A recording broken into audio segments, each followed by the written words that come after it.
there's no getting around it. We got to figure it out, and we will. I always believe that.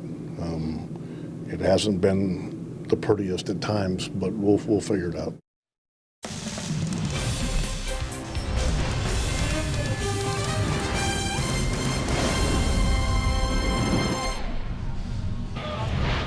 It was not a Tiger named Miguel Cabrera who did the damage last night, but rather a minor league free agent by the name of Nico Goodrum, whose first home run gave Detroit the lead, and his second home run put the game on ice as the Tigers took the series opener from the Indians by a final score of 6-3. Game 2 from Comerica Park here in Detroit coming up on Sports Time Ohio.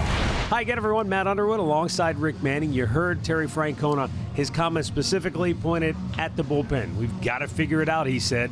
Unfortunately, right now, there are no reinforcements, although they did add Neil Ramirez to the roster today by placing Brad Zimmer on the DL. So they've got an extra arm out there in the bullpen, but you can't look at Neil Ramirez as a guy that's going to, he's not riding in on a white horse to save the day. Right. They have to figure it out with the guys they have. One thing they don't have to worry about, Jose Ramirez. Jose Ramirez is remarkable. He's on fire again, and once he catches fire, you can't stop this guy. He's not very big, but he certainly is powerful. He had 7 home runs in the month of April. He has 6 so far in the month of May, and only 12 games, but he continues to drive the baseball from both sides of the plate. Between him and Lindor, these two have been some kind of power package. When you look at it throughout baseball, he's tied for the lead in all of baseball. And look at the size of some of these guys that are hitting home runs. Ozzy Albers, 5'8", Ramirez, Betts. Those guys are small. The other 2 guys, Machado and Harper, 6'3". They can all hit home runs, but it doesn't matter how big you are or how far they go as long as you hit them. For another comparison's sake, the last Indian to have 13 home runs through the first 40 games was Travis Hafner. Hafner and Ramirez don't look anything alike. No. But it does not matter. Jose Ramirez has been swinging the bat very well for the Indians, and they're going to need him once again here tonight. We'll be back with the play-by-play. Alan Jensen are up next with the showstopper, and we'll also check in with Andre Knott coming up. Cleveland Indians baseball is brought to you by Who But WB Mason, the official office supplier of the Cleveland Indians. And by your Northern Ohio Honda dealers. Made in Ohio, Ohio proud.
The Indians look to move themselves back above the 500 mark. They come in 20-20 on the year. Detroit 18-22, but the Tigers just 2 games back of the Indians in the American League Central Division standings. We have played 40 games so far this year, so tonight on the 15th of May, we'll see what the Indians can do in Game 2 of this 3-game series. Once again, another roster move for the Tribe before tonight's game. With more on that, we go downstairs to Andre Knott with our Hear Right sounds of the game. Thank you very much, Matt. Well, it's been 10 days since Bradley Zimmer took on the wall at Yankee Stadium, and I think the wall won. Today, Bradley went on the DL, and everyone has asked him the question, will he change the style of play and how he runs down balls in center field? I talked to him today about that, and the answer is no.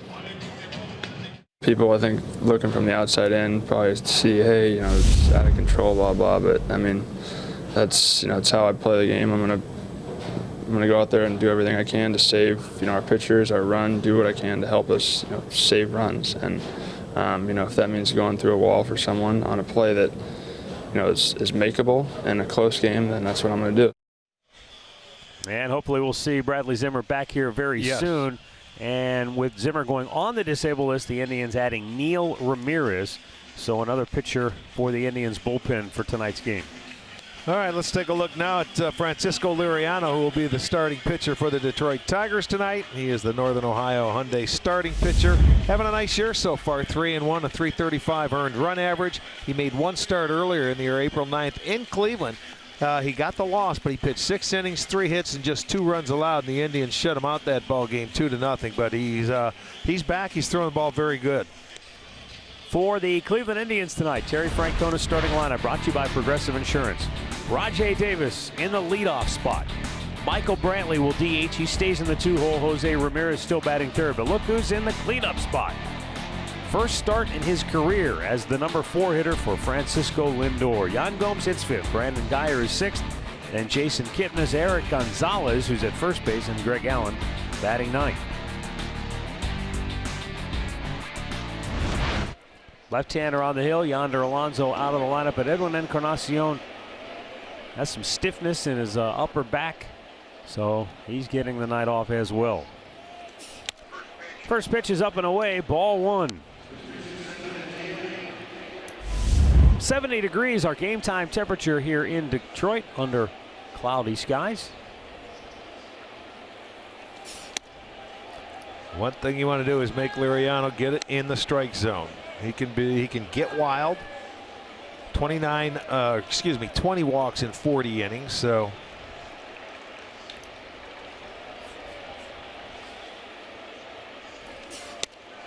yeah, I mean, you look at Liriano, Rick, and you say, wow, he doesn't give up a lot of hits, 27 and 40 innings of work, but those walks more than make up for it. Yeah, and you'll get into some good hitters counts, but if he's on his game and he's hitting the corners, he can be tough. Got a nasty slider, but a lot of times he can spin off the baseball like he did right there, and you have a good count to hit in now if you're Raj Davis.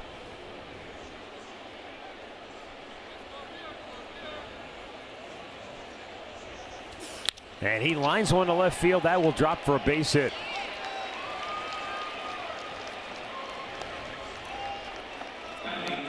Storylines tonight brought to you by Wayside Furniture. Don't chase against Liriano. What Arch was just talking about. Make him get in the strike zone. Location, location, location. That will be the story for Josh Tomlin tonight when he takes the hill. For Rajai Davis, that snaps an 0 for 6 at the plate. He has stolen 7 out of 10 on the year.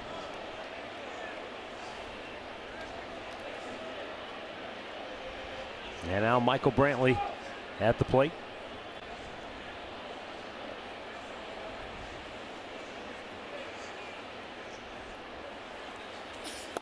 Brantley was 1 for 5 last night, but has hit in each of the last 5 games.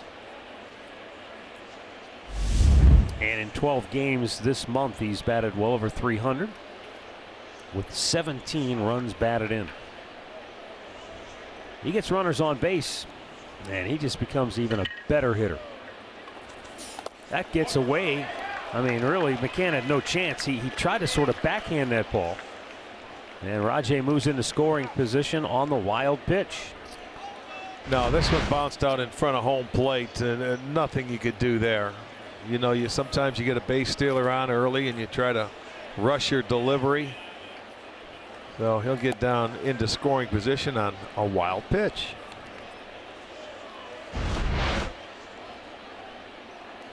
And meanwhile, Michael Brantley looking at a 2-0 count.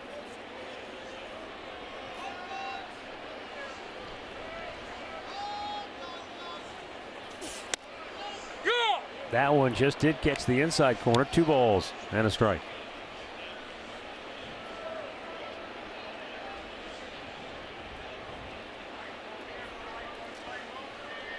"12 out of 36 with runners in scoring position.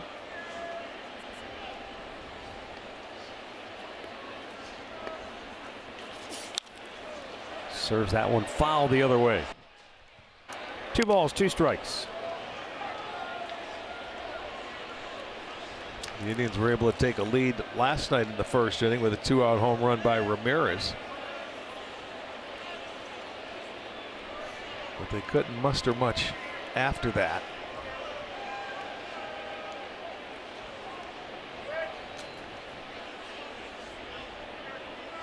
And the 2-2 pitch is low and away, full count. Didn't miss by much, but he hasn't exactly been razor sharp here in the first couple of hitters, so you're not going to get those close ones anyway. Yeah, and that I don't think was as close as it looked like. And Michael's a guy, he knows the strike zone very well. He's going to force him to get into the zone. That's low, ball 4. So a knock and a walk, and the Indians are in business here in the first. Our great clip of the game from last night. There weren't many for the Indians. This was the early highlight. Jose Ramirez belting his 13th home run. Gave the Tribe a 1-0 lead in the first. Ramirez tied for the major league lead in home runs now with 13. Yeah, he went up and hit a high fastball from Fiers, who actually did a pretty good job against this lineup last night. Jose Ramirez has 16 runs batted in his last 16 games.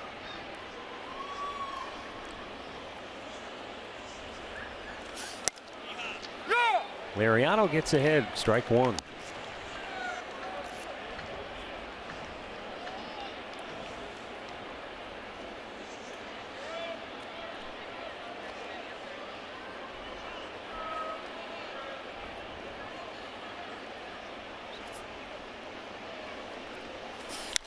Popped him up.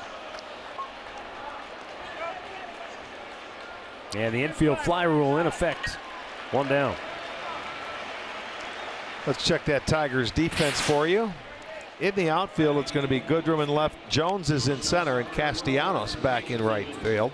Cosma is at third, Iglesias at short, Machado at second, Hicks is at first, and McCann doing the catching. Roberto Ortiz behind the plate. Ed Hickox is at first. Crew chief Jerry Meals at second. Gabe Morales is down at third. Well, Francisco Lindor has had 1 career at bat as a 4th place hitter. Getting the start tonight in the cleanup spot. Riding a 15-game hitting streak. And the pitch is in off the plate. Lindor tried to bring the Indians back in the 9th inning last night with an RBI single to cut the gap to 6-3. It got Michael Brantley to the plate as the tying run, but the Indians' comeback bid fell short. Lariano with a fastball strike to even the count of 1-1.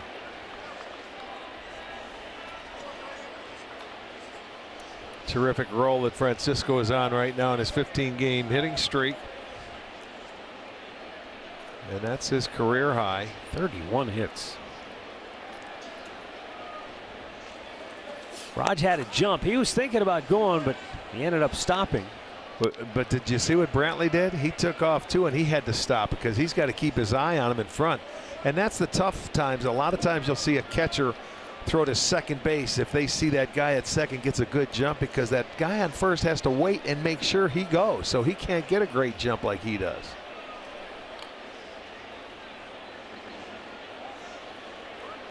Now, there is one element to that we should maybe delve into a little farther, though. Because they're not holding Brantley, he can get a bigger lead than he would normally get at first base. That's true. And Brantley is just fixated on Rajai Davis. Raj takes off. Brantley does not go. And Rajai is in safely with his 8th stolen base of the year. And I don't blame Michael. You don't know if he's going or he's not. This time he continued to go.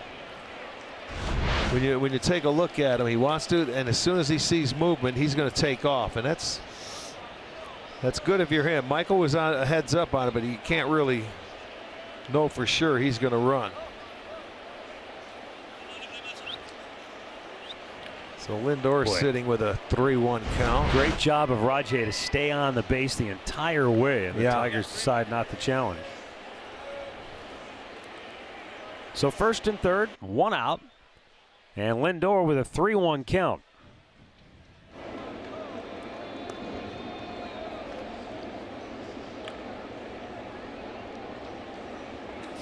Chased one, full count. There's a changeup, I believe, that went down, and it was out of the zone to begin with, and it's not going to get any better. It's just going to go further south. But you know, you get 3-1, you think you're going to get the fastball, so he was just a little over aggressive there.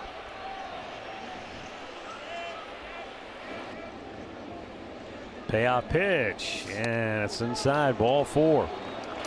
So the bases are loaded. A couple of walks by Liriano here in the first, and it will bring up Yan Gomes. Gomes was hitless last night.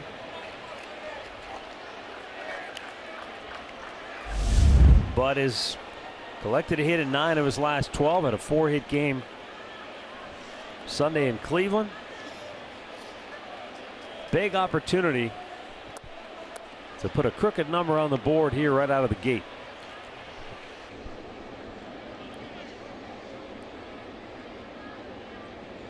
You have to remain patient in that first at bat. See, they're right there. Now he swings at a pitch, it's out of the zone. Thinking that, you know, he's going to come at me. He's not going to. That's just his nature. He's pitched like that his whole career. Looks like he started him off with a slider. They want it away. It goes inside, and it's off the plate for a ball, but he helped him out.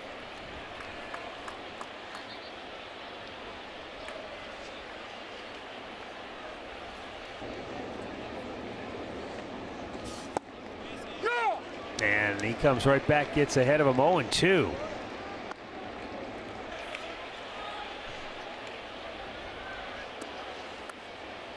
See the base runners.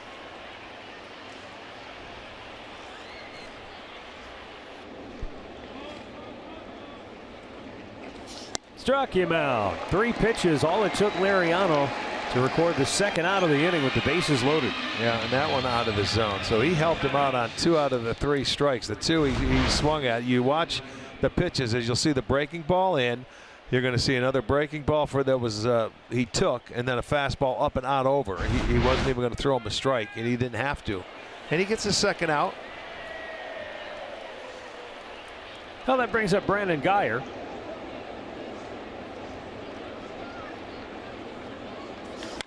Here's a long fly ball, hit the deep left field. Back is Goodrum. It is caught, a grand slam. Brandon Guyer's 3rd home run of the year stakes the Indians to a 4-0 lead in the first. And oh, does that one hurt if you're the Tigers. A 2-out grand slam for Guyer. Boy, and that has to make Brandon Guyer feel awfully good right there. He's been scuffling a little bit, but he didn't spot him anything, and that's a salami. What's that, our 4th this year? Isn't that crazy, though? He just, 3 pitches out of the strike zone, strikes out Yan Gomes, and Guyer goes up and gets after the first pitch and launches. He happened to throw it in the strike zone this time. So Guyer gets his 3rd home run, and it's a big one. A salami. Josh Tomlin's got to love this. 4 on the board before he's even thrown a pitch tonight.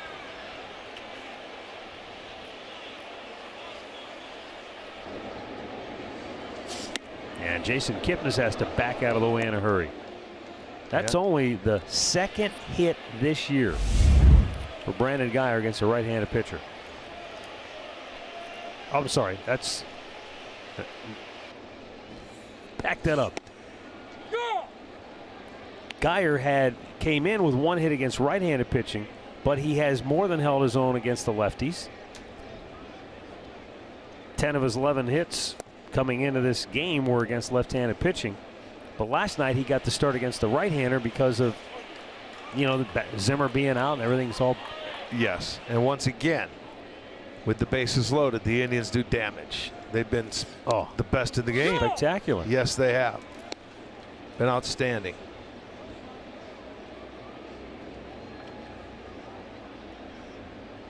With the bases loaded this year, the Indians came in batting .364 as a team. Sky high on the infield.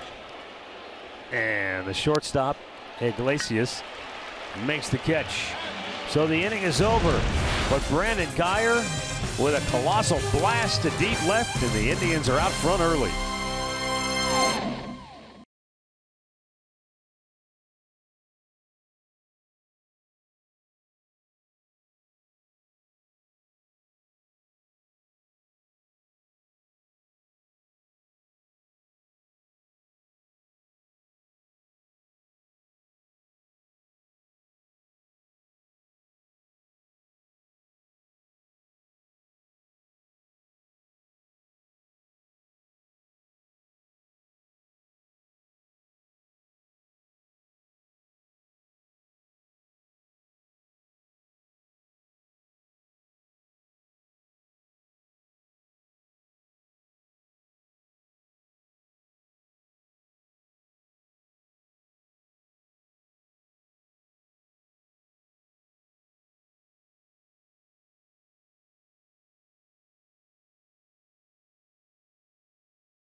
Sixth start of the season, and they spotted him to a 4-run lead. His last start, which came 10 days ago against the New York Yankees, he left trailing 5-0, so he's way ahead in this ball game.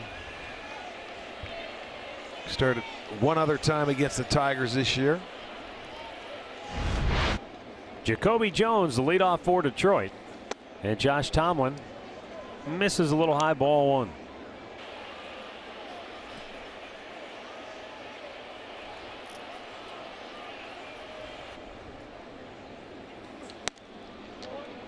Same spot, 2-0.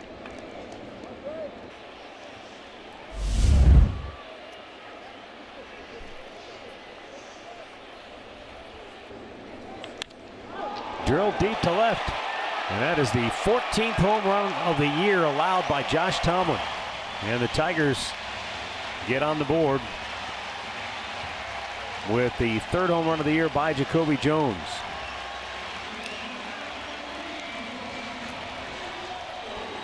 And for Josh, that's a league-leading 14th home run allowed. I mean, the first one in the zone, and he fell behind, and he missed his spot. Boy, middle plating it up. And the first two pitches were right about in that same location, just a little bit higher. He took those, but he got on that one and hit it out. Here's Pete Kozma, 1 for 4 last night with a run batted in.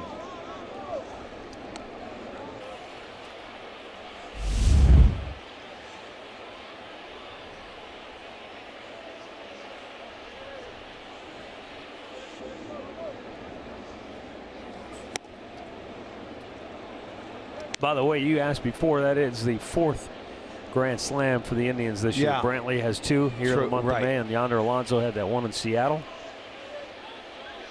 First in the career of Brandon Geyer, and boy, has that got to feel good for him to get the Indians the early lead. Disappointing game last night for the Tribe all the way around. But a big win for Detroit. They had lost 11 straight to the Indians dating back to last year. And Ron Gardenhire, the Tigers manager, said, look, we know the Indians have a great team, but he said, you know, our guys, we're just going on trying to compete every night. We can't be thinking about the standings or, you know, how good the opposition is. Yeah, when you have a team that you're rebuilding with and young guys, a lot of them are just fighting for jobs and positions, and let's go. They can't worry about anything except playing hard. And I know they will for Ron Gardenhire. He managed in this division many, many years with the Minnesota Twins and did a heck of a job. He was the bench coach for the Diamondbacks last year out in Arizona. 2-2 popped up. Out goes Lindor. Greg Allen a long way in, and Rajay Davis comes in from left field to make the catch. 1 down.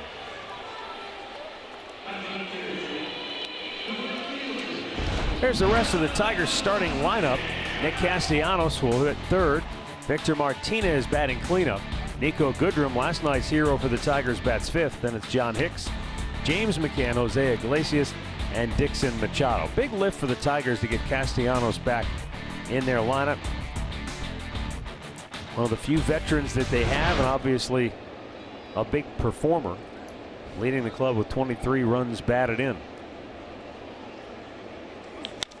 Swings and drives one to deep left field. Back is Raj and makes the catch just shy of the wall for out number 2. Castellanos with good career numbers against Josh Tomlin. Back in the lineup tonight. He sends one deep, but not deep enough. It's going to bring up Victor Martinez. He was 0 for 3 last night.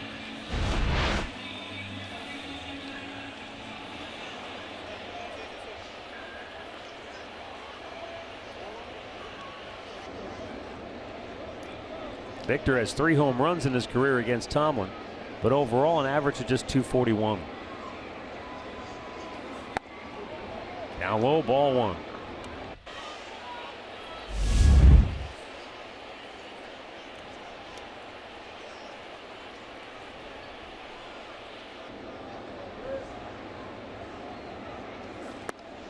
Did he go? He did. Yeah.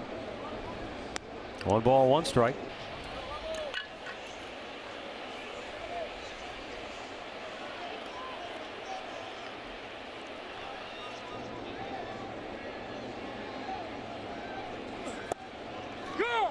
Tomlin right at the bottom of the strike zone.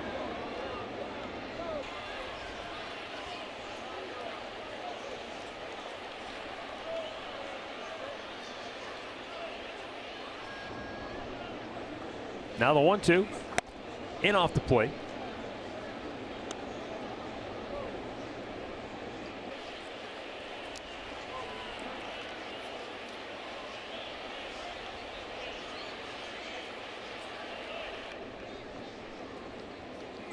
Two. He reached for it, pulled it foul. Let's check that Indians defense now, brought to you by Jeep. It's Davis, Allen, and Geyer in the outfield. It's Ramirez, Lindor, Kipnis, Gonzalez on the infield, and Gomes catching.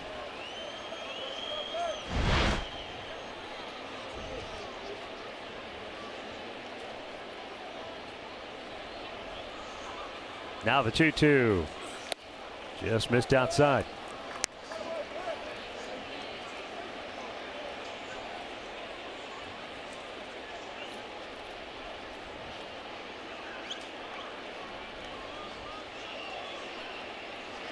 Payoff pitch. Swung out and missed. Josh Tomlin comes back, strikes out Martinez, gets out of the inning. Tigers get on the board with a leadoff homer. It's 4-1 Cleveland after an inning.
4-1 Cleveland, second inning. Eric Gonzalez to lead off.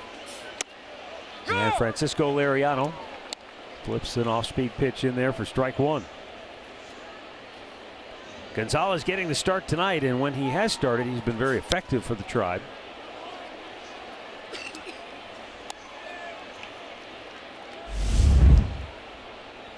Overall, he is 10 for his last 22 at the plate with 3 doubles, 5 runs batted in. Yeah, and getting a start at first base tonight. Normally you see him maybe get the start at second base, but Alonso gets the day off. Gonzalez goes back out there. And, you know, he really, he'd never started playing first base until he was doing a little bit in spring training. The more positions you play, probably the more at-bats you're going to get. I'm trying to remember, Arch, he made a really good play at first base defensively late in the game. Yeah, wasn't it a play he had to go and throw to second base? I think it was a nice backhanded play he had to throw. It was, yes, well done. Something that, you know, when you've never played in a game situation before, it's not as easy out there as you think, because you have to think about what you're doing. He's one of those guys that when you watch him defensively before a game, when he's out there just taking ground balls, he's fun to watch. He likes to be a little flashy. He's got quick hands. He's got a great arm. He's, you know, he's going into a new role for him. He normally plays every day, and he was a shortstop. Well, that's not going to be the case here in Cleveland. So he's working hard and transitioning into becoming a utility player, and it takes a lot of work. Showing patience here. It's 2-2. I think that game you were talking about with the good play was that first game of the doubleheader against Toronto. 2-2. And there's a fly ball hit to deep left field. Goodrum looking up. It is gone to Souvenir City. Eric Gonzalez with his first home run makes it 5-1 Cleveland. Boy, it is home run derby here at the outset. Well, you talk about keeping your hands back, and just watch. It looked like a little breaking ball. I think it was a little slider. If not, it was a changeup, but it was off speed, and it was down enough where he kept his hands back and just watched the barrel head of that bat get to it. Slider. He left down there, and he just golfed it out. Nice. 5th career home run for Eric. And his first on the season. Now Greg Allen, who had a big night last night, 3 hits, including a triple and a run scored. And he yanks one to left field. And Nico Goodrum did a heck of a job to grab that. It looked like he had initially maybe taken the wrong route and it was going to sail over his head, but that's out number 1. They're getting some good swings here in the early going. Goodrum was in right field last night, and he sort of messed up a ball late in the ball game. And came close there. And you know, right field, they're not the same. Everyone's different when you go from right to left field. When the right-handers hit the ball at you in left, it gets there in a hurry. Raj tried to bunt his way aboard, came up empty on that attempt. He singled to left, ended up with a stolen base in that first inning and scored on the grand slam by Geyer. 1 ball, 1 strike.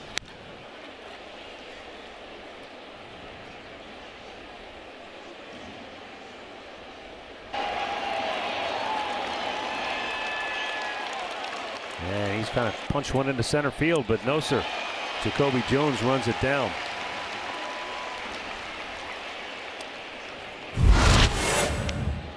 Our Lows whole team together. Most 3-run home runs in the league. Yankees have 8, the Indians have 7, all 7 here in the month of May.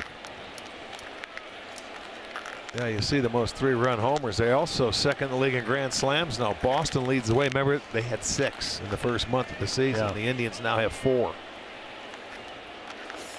Brantley with a ground ball single into right field. That'll keep the inning alive. And with 2 down, it'll bring up Jose Ramirez. I don't know if fans noticed it, but when we took a shot there of Nico Goodrum in left field, he had a card that he pulled out of his back pocket. You know, to kind of tell him where I should line up for each and every hitter. You know, that's thinking about it. That's a good idea. When you've got a young outfielder and you're moving him around from right field to left field, why not give him everything he needs instead of having to look into the dugout? Where do I go? Do I go left? Do I go right? Do I in, back? He just has to look at that card and make it up, you know, because he knows where the straightaway is, and they'll have maybe 6 steps left, you know, to pull, 6 steps to the alley, you know, to shade the other way. They'll have that marked down now. And it's a lot like the catchers when they have that wristband there. They can open it up, and they've got the hitters and certain counts and what they want to do with it. I mean, there is so much information out there now. There's an example of using it to you know, maybe benefit a player. Well, and it saves you people from getting on the top step trying to wave towels and track you down when you're spacing out there.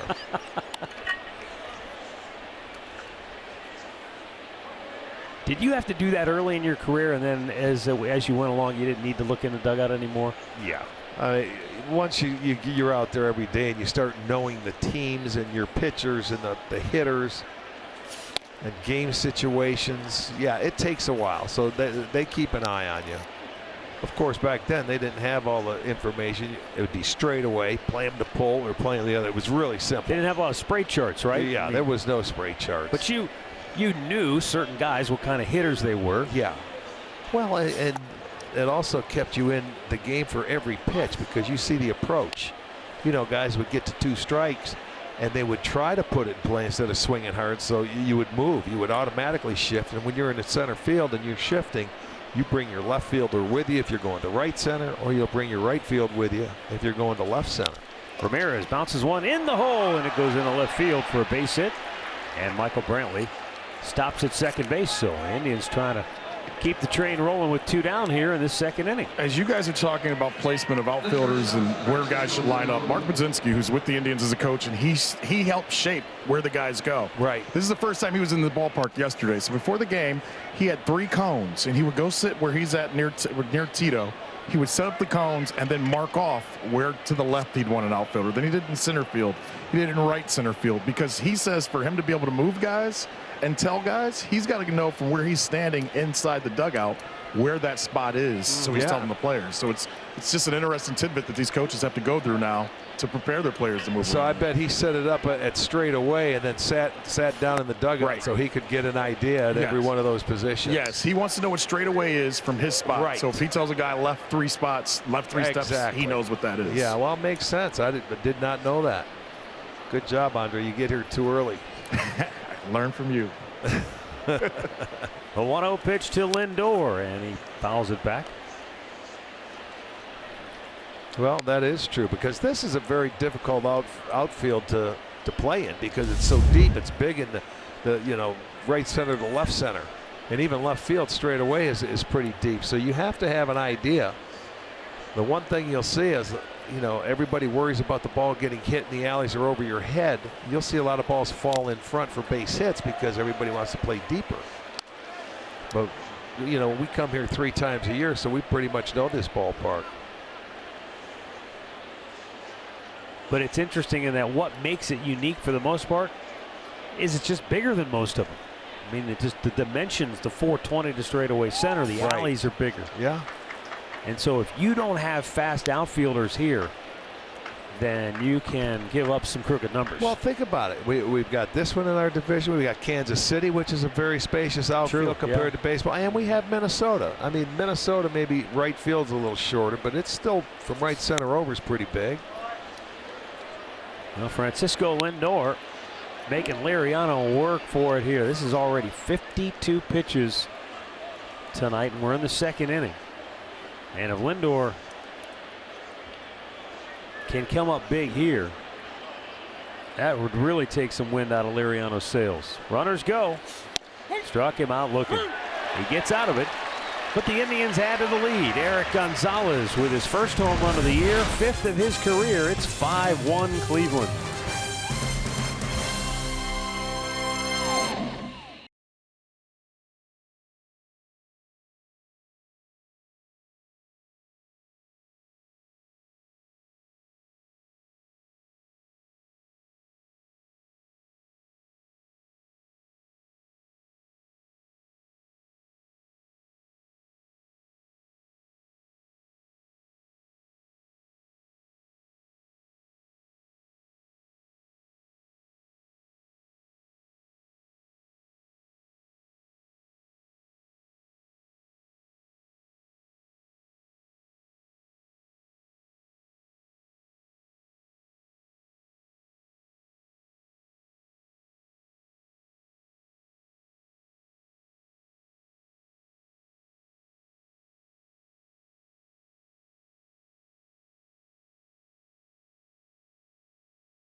Absolutely beautiful night for baseball. Our player profile brought to you by Levin Furniture. Nico Goodrum, second-round pick of the Twins, but they let him go at the end of last year. He only played a handful of games with the big league club at the end of the season, and the Tigers snapped him up as a minor league free agent. And lo and behold, here he is. 4 home runs, 2 of them coming last night. And Ron Gardenhire said, he's a switch hitter, but he said after last night, I might not let him hit right-handed again. It all depends on how he fares against left-handers if he puts them up there left-handed. The 1-1. Swing and a miss. Last night he got a couple of fastballs that, to his liking, that he, knocked him out of the park.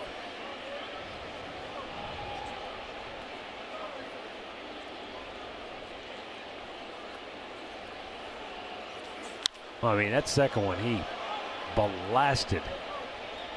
The 3-run homer in the bottom of the 8th.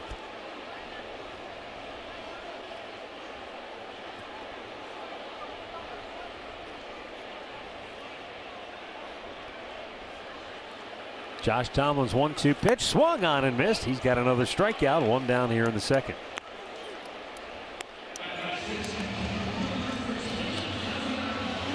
It's a nice curveball, and the change of pace, which is always a very important pitch for Josh. And this one out of the strike zone, but he gets him to chase it.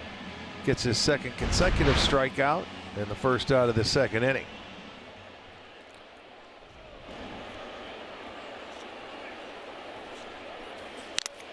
Fouled right back.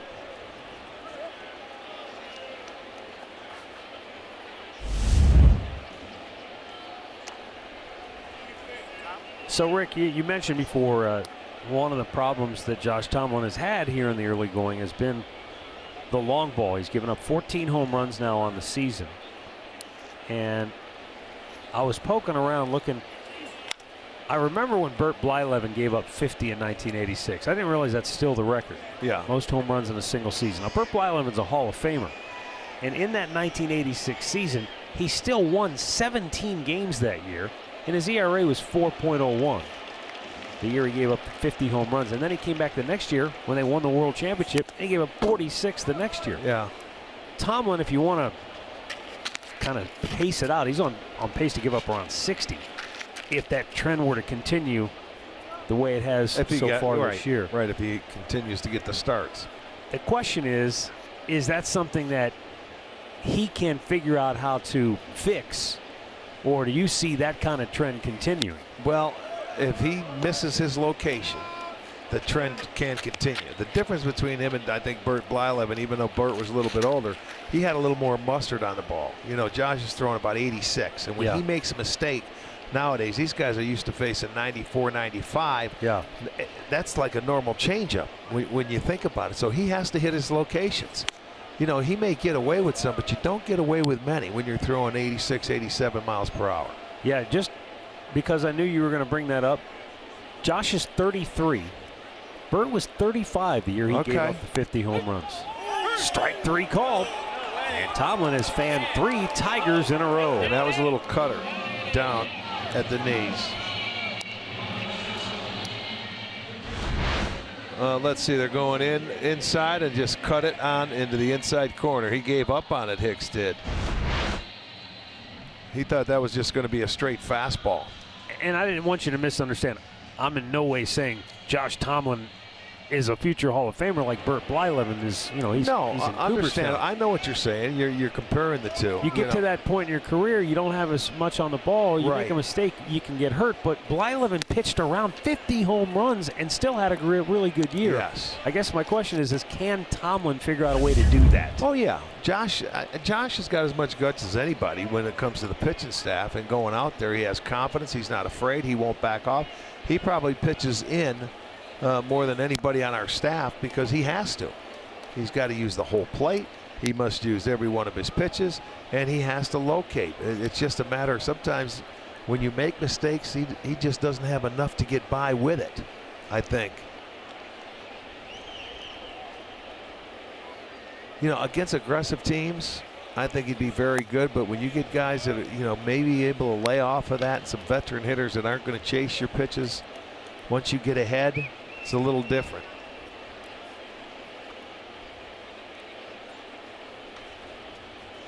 But the thing for Josh, if you're going to give up solo home runs, that's okay. You're still going to have to, you know, try and get 4 or 5 to win a ball game. Brandon Guyer makes the catch, and Josh Tomlin has set down 6 straight. Indians 5, Tigers 1 through 2 in Motown.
Yan Gomes to the plate here in the 3rd inning for the Indians. Guyer's grand slam in the 1st inning.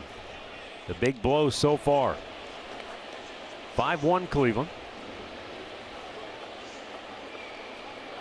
3rd inning, Francisco Liriano.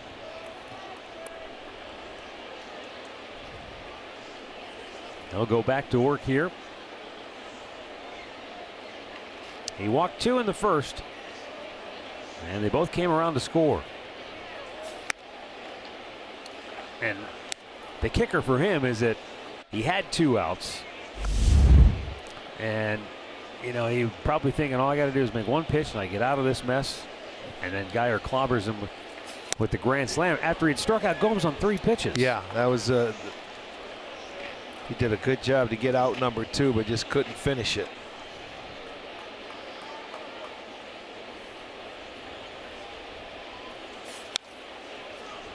Tipped straight back to the screen, 1-2.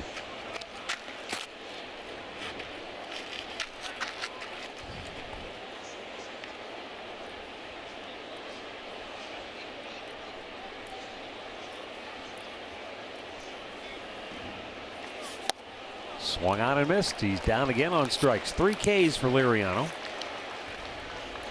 1 down in the 3rd.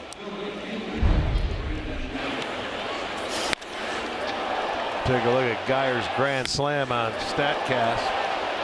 368 feet, but he desperately needed it. And boy, when you get a 2-out base hit like that, that's got to pump you up a little bit, and he needed it.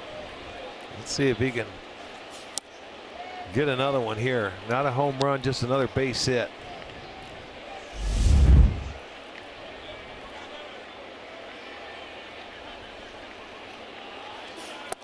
Trying to hold up. He went. Yeah, I remember that first pitch that he jumped Liriano in was down in the zone. 8 for extra bases of his 12 hits. Sends a ball to deep right field. Back is Castellanos, just on the front edge of the warning track, 2 down. Well, MLB At Bat is your #1 Indians app. Customize your experience to catch every moment this season. Get Indians home screen icons and features such as the MLB TV Game of the Day, pitch tracking, in-game highlights, stats, news, and more. Download MLB At Bat today.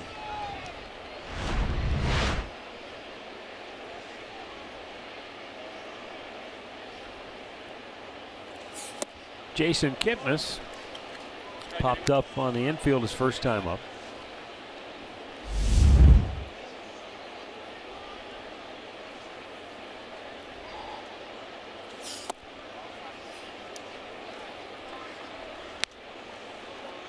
One ball, one strike.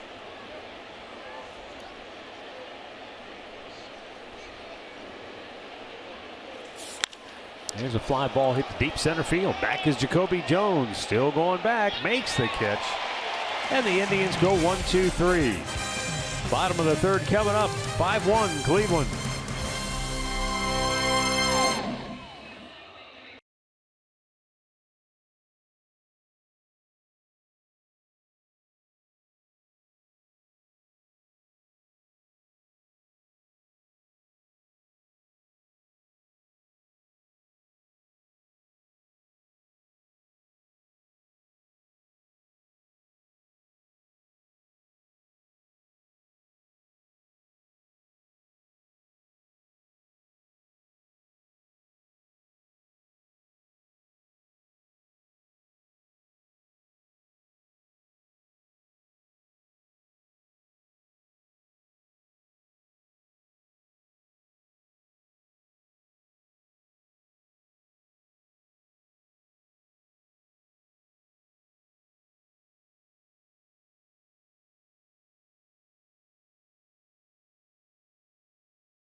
True moment.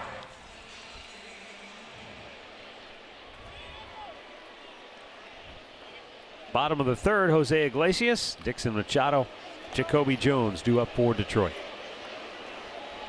Iglesias 2 for 3 with a double and a run scored last night.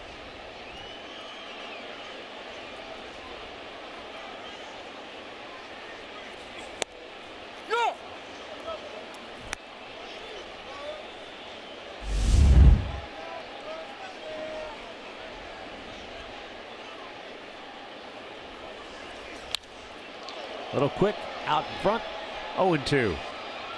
Yeah, he likes the fastball, but that fastball was inside enough where the only thing he could do with it was hit it foul. He was going to hit it hard.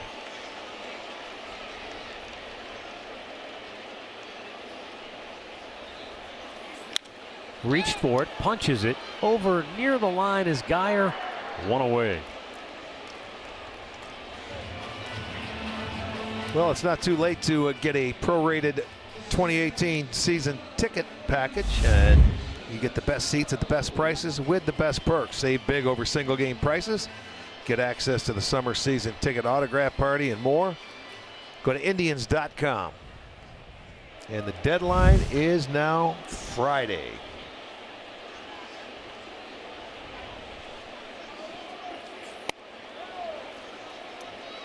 Dixon Machado was 1 for 4 last night.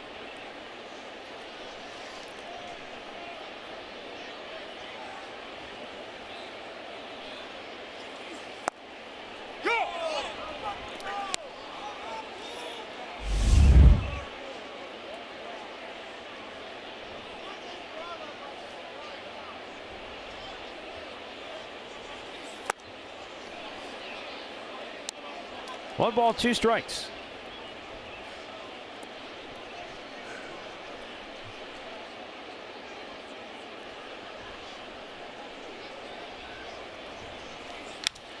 Weekly tapped back, and if Tomlin wouldn't have kicked it, they'd have had him out. Yeah, he realized it after he did it. He tried to make another kick save. Anytime you can stop a ball, he wanted to kick it and maybe stop right down near him.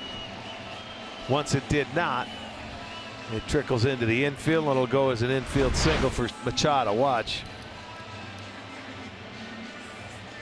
If Tomlin lets it go, Jason Kipnis was right there behind him to make the play. It sure looked like it.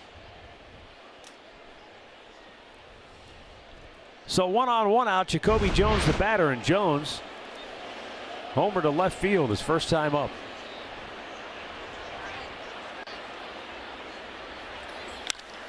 Sends one to center field. Greg Allen puts it away. 2 down, and I think the runner Machado forgot how many outs there were. Sure did. And this is going to go 8-4-6-3 on the put out to end the inning. So a lack of concentration cost Detroit here in the third. It's 5-1 Cleveland.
His first home run of the year. 412 feet. You talk about getting the barrel out of the bat out. He had nice extension. It was a little breaking ball down.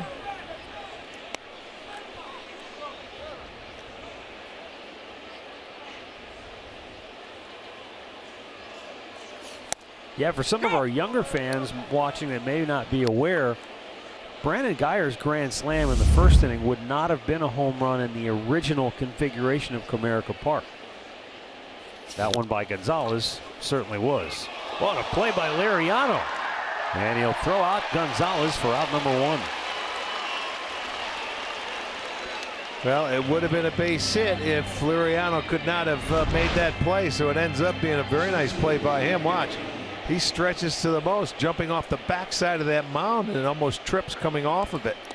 He's hitting the downside of the mound, and you see that's not level ground. That's why he landed sort of awkwardly, but kept his composure and threw it to first base for the first out. A good play. Brings up Greg Allen, fly to deep left in the second inning.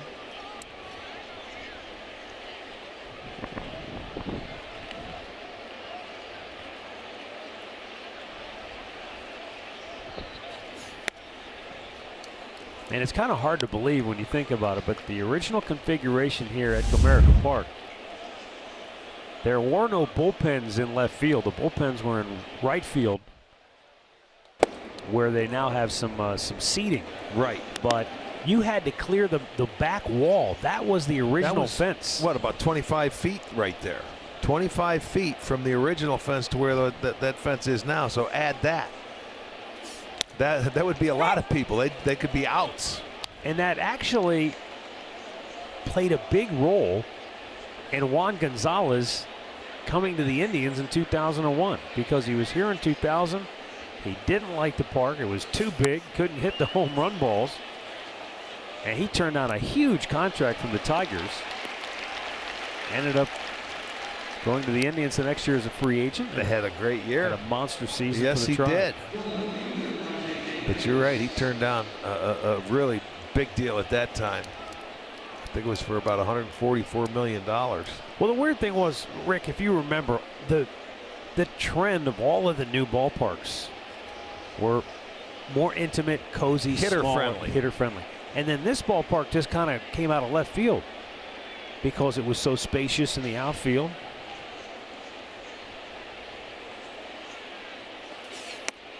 Yeah, spacious. That's like the old style ballparks. There was nothing this big, when it opened. This opened in what, 2000? Yeah. There's a ball hit towards center field. That'll drop for another hit. And Rajay Davis is 2 for 3. Injury report brought to you by the attorneys at Elk and Elk. Bradley Zimmer put on the disabled list today officially. They can only retroactively move 3 days, so that's why it only goes back to May 12th, even though he hasn't played since New York. What was that, Sunday? Sunday in New York? Yes. Anyway, Robinson Cano, though, this is a bombshell. 80 games, banned substance.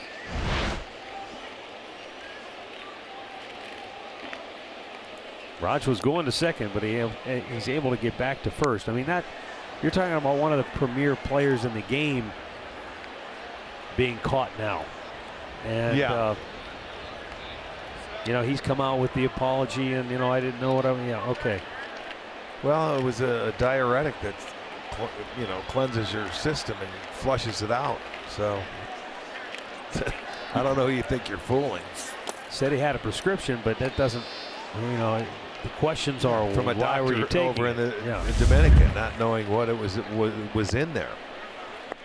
Well, it's just, it's just another excuse.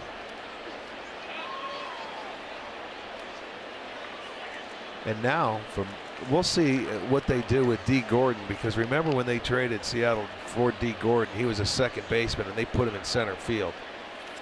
I'd be shocked if they try to bring him in and play him at second, because he won't be there next year when Cano is back.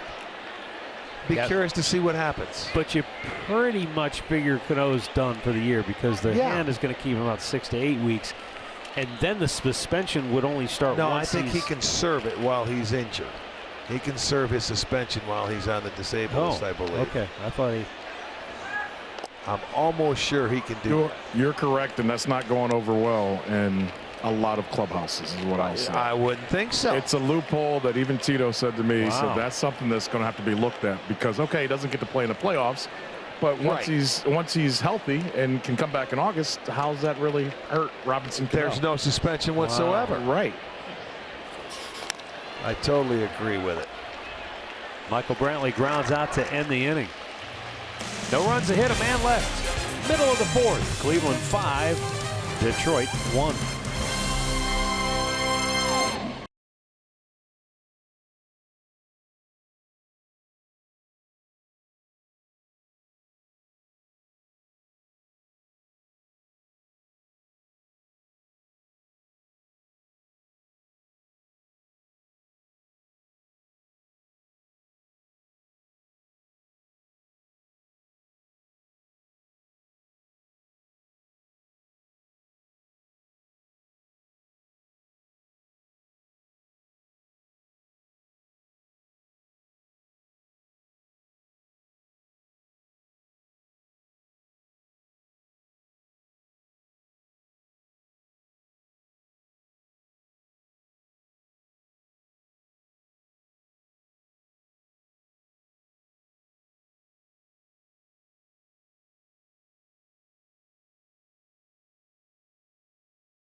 No matter where you serve or when you served, we stand ready to serve all military families.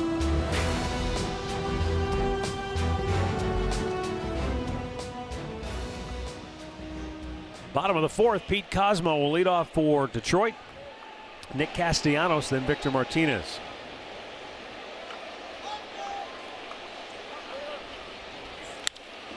Fly ball to left, Rajay. One down.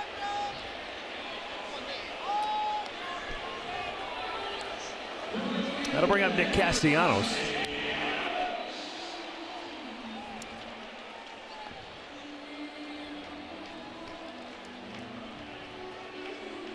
Castellanos came in with a .323 average against Josh Tomlin with 3 doubles, a homer, 5 runs batted in.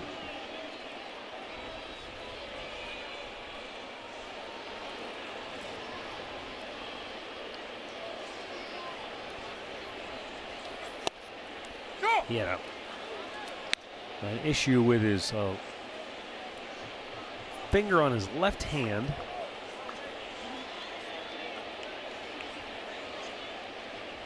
That happened Saturday in their doubleheader. Luckily for the Tigers, it wasn't a fracture or anything where it required DL time because they're already missing Miguel Cabrera. And a number of others. Low and away.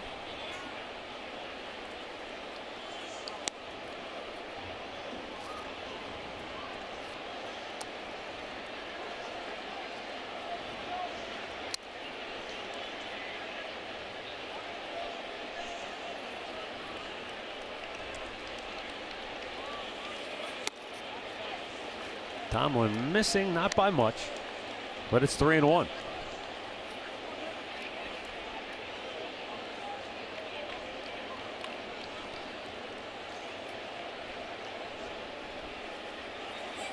Swings and towers a ball to right, center field. Greg Allen will make the catch for round number 2. Well, you're going to want to start your next weekend off right. That'll be a week from Friday back at Progressive Field. It's going to be Dollar Dog Night. Then before the game, you can enjoy pregame out in the district presented by Budweiser. Stay after the game. You've got a themed fireworks display going on by Sports Clip. Just go to Indians.com for your tickets.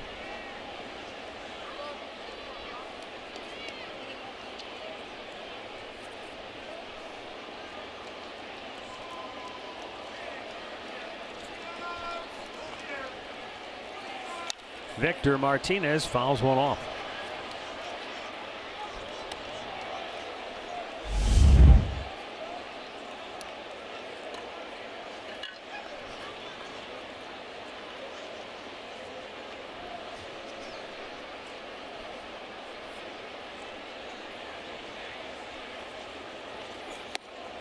Just missed outside. Josh Tomlin, the longest tenured member of the Cleveland Indians ball club. He and Victor Martinez just missed each other as far as being teammates in Cleveland. Fouled right back. Martinez, of course, his last year with the Indians was in '09, and Josh Tomlin made his Indians debut the following season.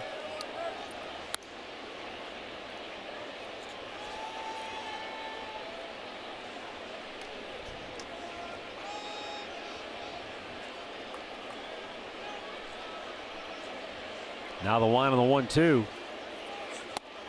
Boy, just off the edge. And Victor Martinez has always had a good eye at the plate. That might be tested at times this year when you consider there's so many young players around him. He may be forced to swing the bat more and maybe go outside the strike zone more than he would normally. Yeah. Sometimes that's hard to do in your program, to just, try and swing at strikes. But I know exactly what you're saying. And that's exactly what a pitcher wants you to do, is maybe expand your strike zone. There's a ground ball. Jason Kipnis will field it.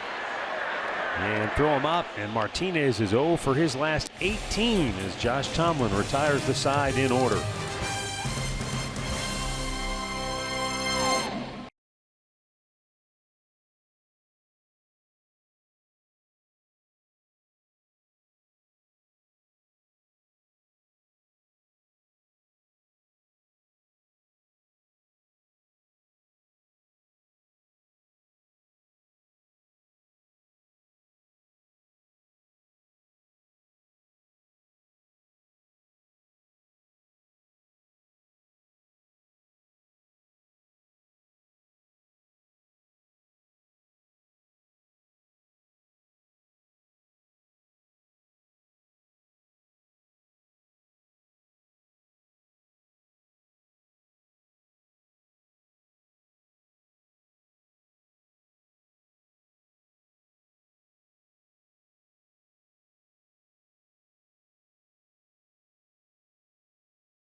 Tigers 5-1. A grand slam by Brandon Guyer in the first, a solo shot by Eric Gonzalez in the second. That's been all the scoring for the Indians. Francisco Liriano.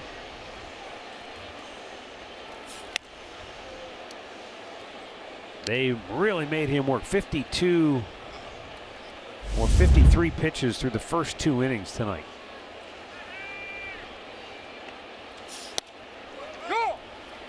1-1 the count on Jose Ramirez. Yeah, he started out the game with a little erratic with the 2 walks in that first inning, both coming around to score.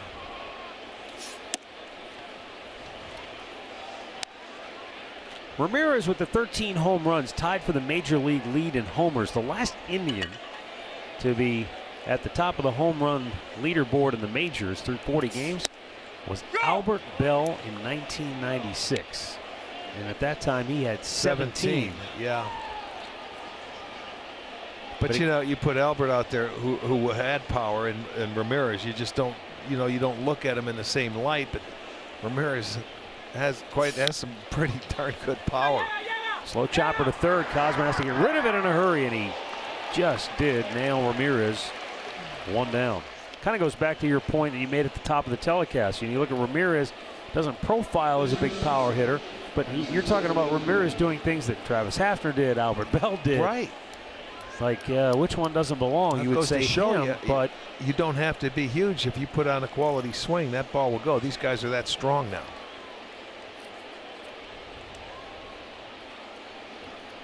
Strong, and does strength equate to bat speed, or is that more how strong your wrists are? I would think wrists and hands. You got to have strong hands, but the bat speed is definitely a really good part of it.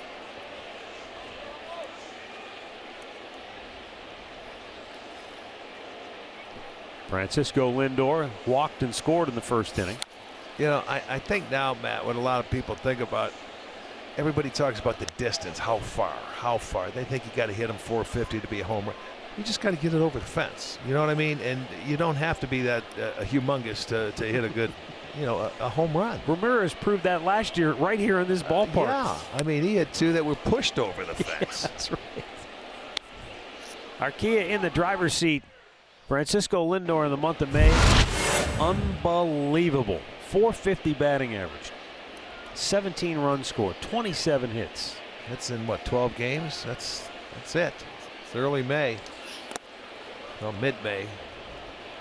Speaking of, we got to send out some birthday wishes. Our own Mike Pocta down in the truck. Redbird, happy birthday to you. Yeah. Down in the truck, and our old friend Joe Tate celebrating a birthday today. So, Joe, happy birthday to you, my friend. 3-1 pitch, and you might as well wish Lenny Barker happy birthday, because essentially he was reborn on this day, May 15th, 37 years ago. Yeah, Lenny, right. happy 37. Yes, he was. And Joe Tate was on the call for that one. Yep. Honestly, bare your soul with all of us here and all the many of the fans who are watching. Do you ever get tired when people ask you about the perfect game, catching the last out? No, not really. No. I mean, because perfect games, it's how many have there been? There have been 2 in the history of this Indians organization. I know. Addie Joss. Addie Joss in was 1908. Right, 1908, and Lenny did it in the first, in the era of, I guess modern baseball here. Now here it is. I see you got to get him Fly to do ball, this, center but field. Ernie Manning Witt, coming look on. at that He's beautiful there. grass. He catches it. Len Barker has pitched the no-hitter. A perfect game for Len Barker. I liked how you looked to Charbonneau like a running back looks at a defensive lineman. Get away from me. Get away from me. You ran away from him as fast as you could. No, but I mean, you're right, Arch. I mean, it's special. That's probably. I mean, I don't care. You play a lot of games. I played over 1,500 games, but that one's always got to stick out because it's just something special. There wasn't many people at the ballpark. It was a rainy, miserable night. It was cold, but it was a special night. And Lenny can tell you, he never got to the ballpark until about 7 o'clock. He had to go pick up his brother from the airport. It was a 7:30 start, so he was late. He was running late. Never had a strikeout till the 4th inning. Never had a 3-ball count through 103 pitches, and it was awesome to sit out there and watch. Yeah. I also love the story too. It was either his mom or his mother-in-law at the time. Somebody was back home in Philly listening to it on the radio, and it kept going in and out. Yeah, his mom. And didn't hear the end of it. Right. Went to bed. Had to be his mom. I'll catch you in the morning. Yeah. I don't think me and Lenny went to sleep, so it didn't matter. He called her in the morning, I'm sure. 11 punch-outs all after the 3rd inning. No 3-ball counts. There you see it. Him and Addie Joss. I mean, it doesn't get any better than that. So he threw the first perfect game against the DH then, right? Yeah. Yes, indeed.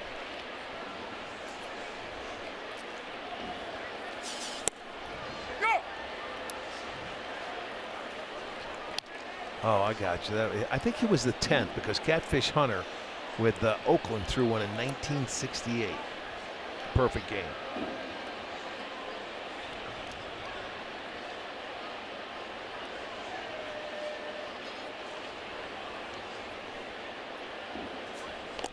Well, when you talk about the rarity of a perfect game, Jordan Lyles of the Padres came within 5 outs of a perfect game for San Diego today. Oh, it was today? Was it today or last night? Yeah, it was today. And the irony there is not that he came that close, because we'll get to this in a second. We've seen close. Right here in this ballpark. But the Padres are the only Major League Baseball team without a no-hitter. That's right. Now that you mention that, that's true. 7,858 games. And they without came a no-hitter. 5 outs. Well, we saw another perfect game here that did not happen. Also known as the imperfect game, Armando Galarraga. Yes, indeed. 2010 against the Indians. We were sitting right in this booth working together. And Jason Donald, the last hitter of the game. Armando Galarraga covered the bag. I guess it was Miguel Cabrera that fielded, threw it over to him, and he beat him to the bag, but Jim Joyce, the first base umpire, called him safe. And if we were to have replay nowadays, it would have been overturned. On his way to third is Francisco Lindor. Really nice piece of hitting there by Yan Gomes. Just banged it through the hole on the right side. And the Indians have first and third with 1 out. This was it, June 2nd, 2010, right here. Jason Donald, give him credit, man. He hustled all the way. And he made it so close that Jim Joyce said afterwards, "I just kicked it." Oh boy, I remember it. Those guys were fuming. Everybody. Jim Leland, the manager back then. That was unbelievable. And after he realized he made the mistake, he met with the reporters, Jim Joyce did, and he met with Galarraga. And the next day, Galarraga brought out the lineup card because Joyce had the plate here at Detroit the very next day. It was one of the greatest displays of sportsmanship our game has ever seen. Night is over for Francisco Liriano. The Cleveland Clinic call to the bullpen has been made. 5-1 Indians here in the 5th.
Here in the 5th, trying to really blow this baby open now.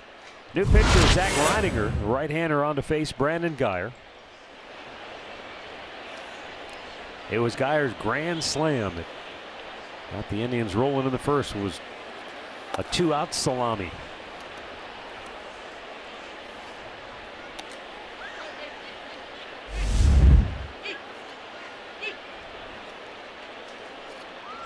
You know what? I looked something up, Arch, while we were in the commercial break there. What I had forgotten about the Galarraga near perfect game is that Roy Halladay had thrown a perfect game just 4 days before that. And 20 days before that, Dallas Braden had thrown a perfect game. That was Mother's Day that Braden threw his, So it says here, Halladay and Braden's perfect games had been the first pair to occur in the same season during the modern era, let alone the same month. And Jim Joyce was the second base umpire at Dallas Braden's perfect game. No kidding. He could have been the umpire in 2 perfect games in the same year. Wow. Well, he's got no one to blame but himself. There's a ground ball to short. Spoken like a former player. Double play ends the inning. We're halfway through in Motown. Indians 5, Tigers 1.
2018 Kia Sorrento, the perfect getaway vehicle.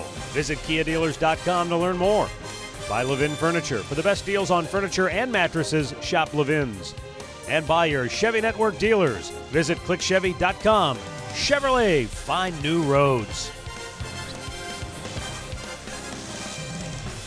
5-1 Cleveland, bottom of the 5th inning.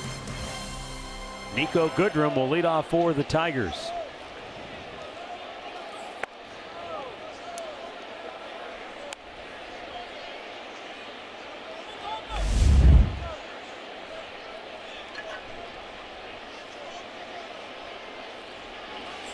Swung on and missed. You know,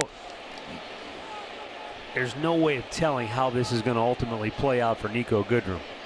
But it would be a heck of a story if he suddenly becomes a piece of the puzzle for the rebuilding Tigers as he singles into right field to extend his hitting streak now to 5 games.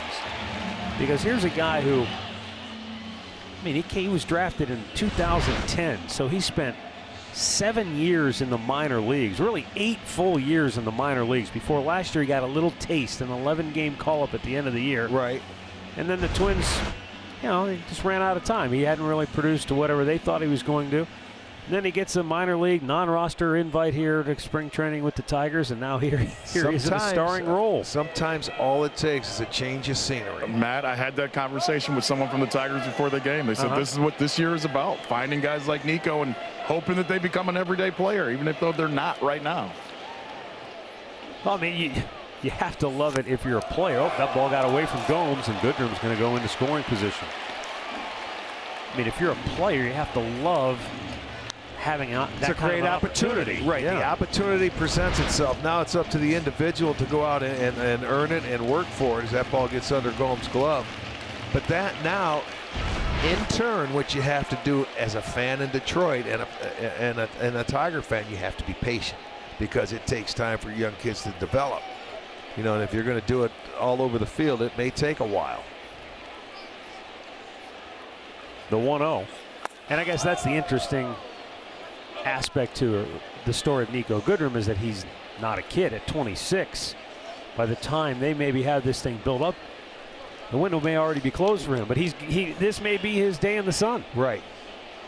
You got to make the most of it when you get the chance. Yeah, you don't worry about age or anything. Just give me my opportunity. And the key, stay healthy. John Hicks fouling it off. In the meantime, Josh Tomlin really pitching well. He gave up a leadoff homer to Jacoby Jones, and even though the Indians had already had 4 on the board, you thought, uh-oh, that's not the way you wanted to see Tomlin go out and start this game. Then he retired the next 7 in a row. Leadoff, really nothing single by Machado. It was actually kicked by Tomlin's foot that prevented it from being an out in the first place, but then he retired Jones, got out of the inning. 1, 2, 3 in the 4th. Now we'll see if he can work around the leadoff hit by Goodrum here in the 5th.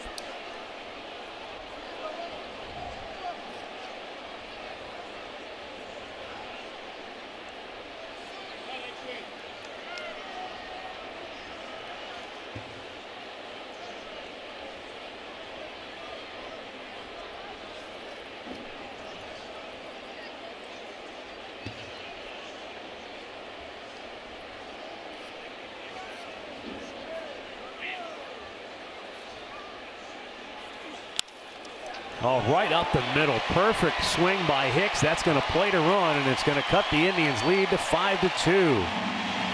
So the wild pitch costly as the Tigers get on the board with a run here in the 5th. Hicks gets the curveball. It was really a good pitch. He kept his hands back and just, you know, slaps it right back up the middle. Maybe if he's on first base, Lindor's going to be in double play situation. So that wild pitch did hurt. But a good job of hitting by Hicks. He gets his 12th RBI. They make it a 5-2 game now. And James McCann, the batter, fly to right. His only time up.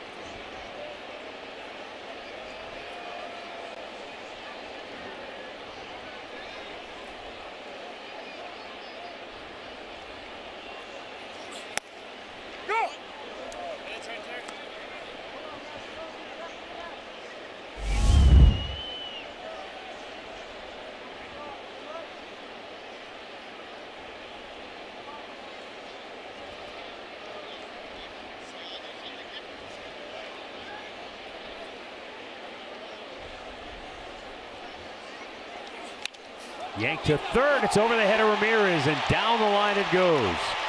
Hicks on his way to third. Into second with the double is McCann. And the Tigers have opened the bottom of the fifth with 3 straight hits.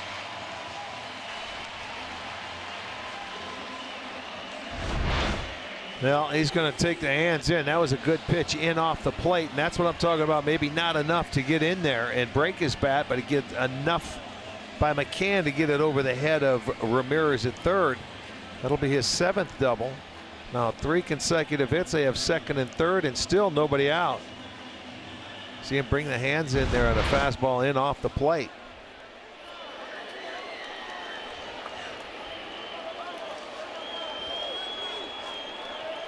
And the batter will be Jose Iglesias. He flied to right in the 3rd inning.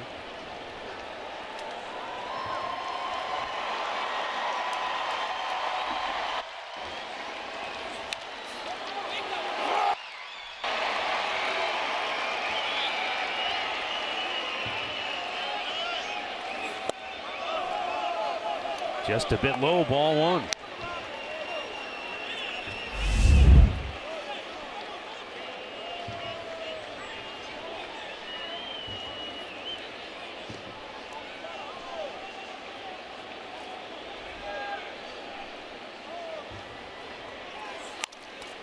Slowly chopped to short. Lindor. Low throw. 1 down. Hicks scores. Iglesias picks up his 14th run batted in, and it's now 5-3 here in the 5th, in time for a game break without Pulowski.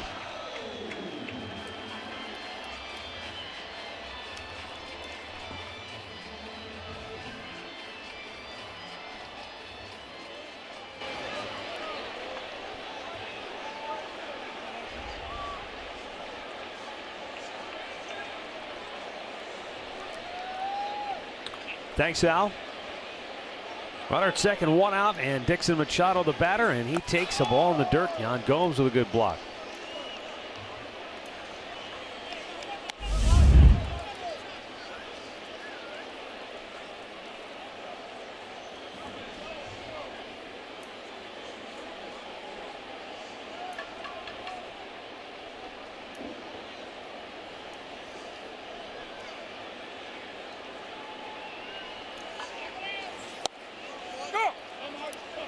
One and 1 to count now on Machado, who has hit in 6 straight games now. He's 8 for his last 19 at the plate.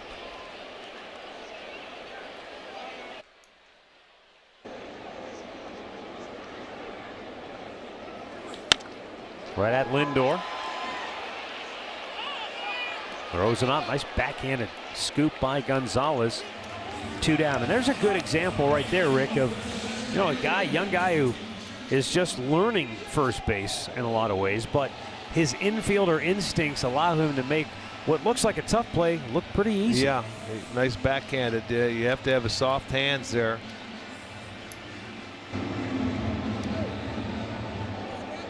Top of the order, Jacoby Jones. He's a tying run at the plate with 2 down here in the 5th.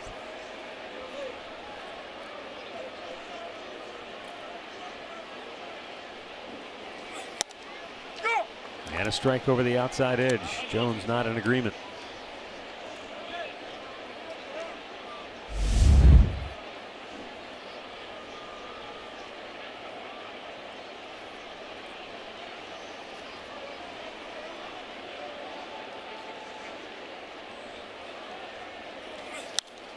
Back out of play.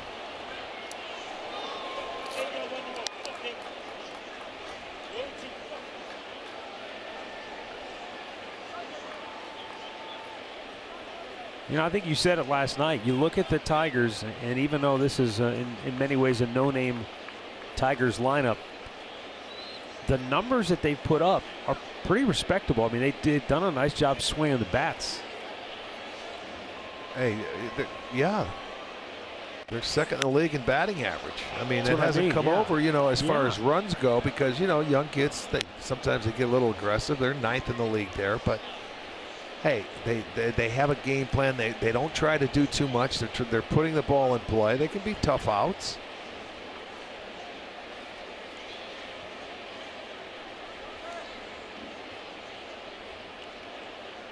And, you know, the Tigers have played very well at home this year. Yeah, they're 11-9. Swung on and missed. Josh Tomlin gets a strikeout to end the inning. Tigers get 2 back. It's 5-3 Cleveland as we head to the 6th.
Rewards, and today's Tribe Rewards code is SWING. Visit Indians.com for complete details. Swing, batter, batter, batter, swing. That's the first thing I thought of. Downtown Detroit. Indians lead at 5-3. Bottom third of the order coming up for the Tribe here in the 6th. Zach Reininger got a double play ball to get out of some trouble in the 5th. Indians have not scored since a solo homer by Eric Gonzalez in the 2nd inning.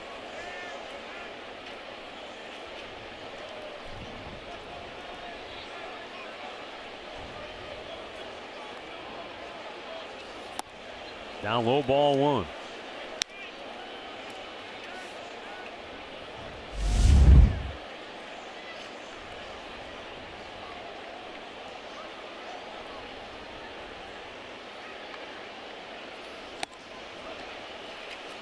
Two balls, no strikes. Jason Kitten is looking to snap an 0 for 15 and start a rally here in the 6th.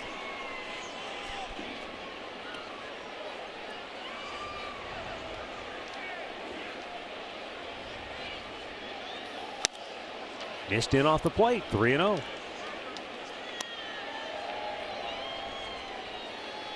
This is, as you've mentioned many times in the past, when you get into a big deficit early, the hardest part about coming from behind is putting up zeros. Right. And there's a strike is delivered by Reininger. That's what Detroit's trying to do here. They've held the Indians at bay the last 3 innings, but it's tough to do, especially when you don't have a bullpen fortified by a lot of power arms. That's ball 4. So Jason Kipnis draws a leadoff walk. Mid-game summary brought to you by your local Toyota dealers. Brandon Geyer's first inning 2-out grand slam made it 4-0. Eric Gonzalez led off the 2nd with a solo shot after Jacoby Jones had homered for Detroit in the bottom of the 1st. And then the Tigers, if you just joined us, 3 straight hits to open the bottom of the 5th led to 2 more runs. So it's a 5-3 game, and Yonder Alonso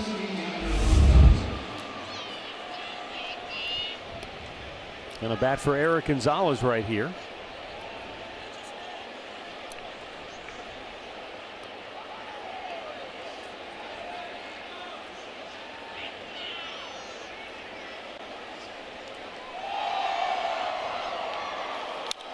Fouled back.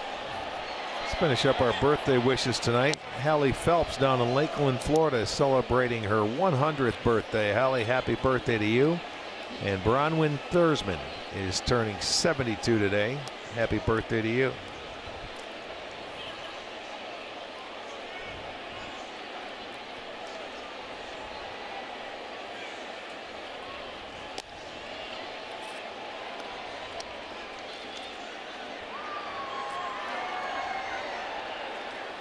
Tigers have just the one lefty in their bullpen. That's Daniel Stump, who pitched last night. Just 1/3 of an inning. And it was against Yonder Alonso.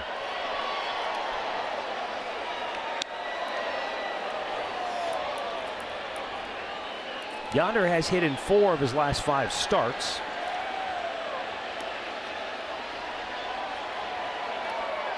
First week of the season, he got off to a great start, but has been kind of up and down since then. 1-1.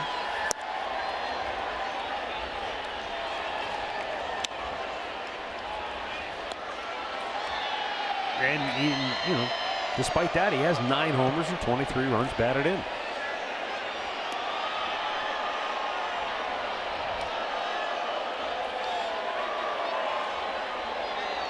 Kipnis held at first by Hicks. 3-man shift right side of the infield for Detroit. Down and in with the pitch, 3-1.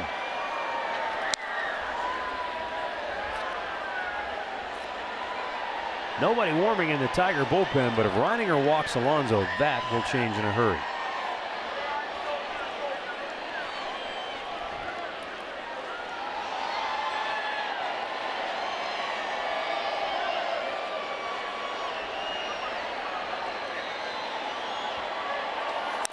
Foul back, full count.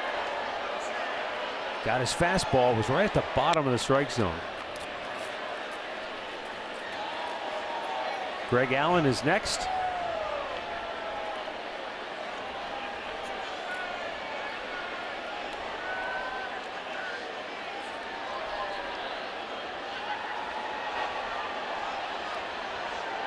Kipnis looking back on a full count, see if he's off and running here with nobody out.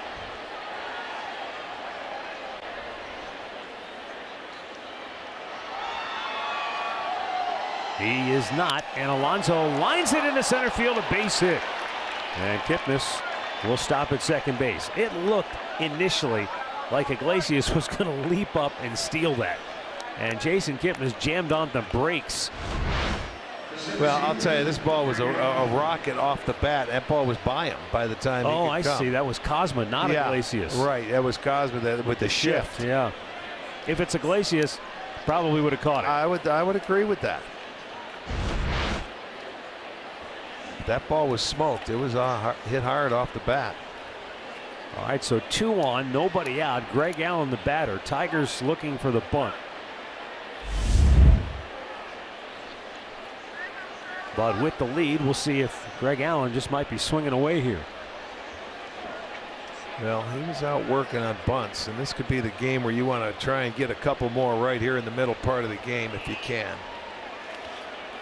You're rolling it back over to the top of the lineup. Yeah, one thing I was just gonna ask you that. Does it matter? Does it make any difference that it's not Lindor in the on-deck circle tonight because of the shuffled lineup? No, you're rolling it over. You just got to have faith. You move the runners for the next guy. You just want to at least get one of these 2 runs in. Stop their momentum. Yes, exactly. They put a 2 spot on, increase the lead. Now's the time. If you can add on to a 3-2 lead later in the ball game, it's very good. Because then you get the momentum back in your favor. So would be nice to see him bunt here, try and get a run home. He squares. Right back to the pitcher. He's going to third. Out there. 1 down. They continue to have tough time bunting. They really do. But I'll tell you what, if you're a manager, you got to continue to make them do it until they get it done the right way. Because that's what you're talking about. When you're talking about 1-run baseball or 2 runs, you've got to learn to execute. And that's something that so far since being called up here, Greg Allen has not been able to do. is move runners with the bunt. He's popped up a couple times, and a bunt now straight out to the pitcher to get the lead runner. So now let's see if they can get a hit.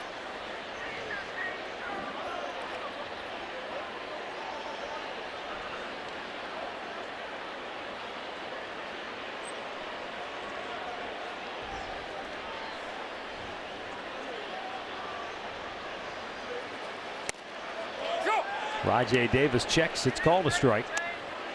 He's 2 for 3, 2 singles and a run scored.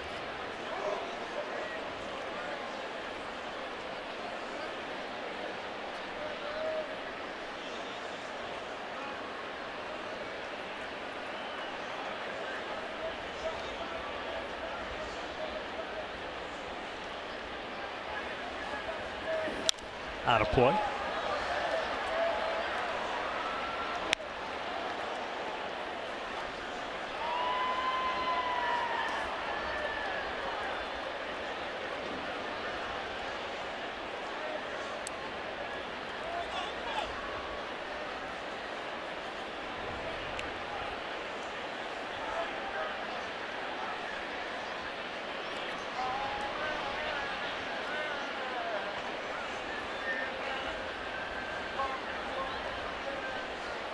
Now the 0-2.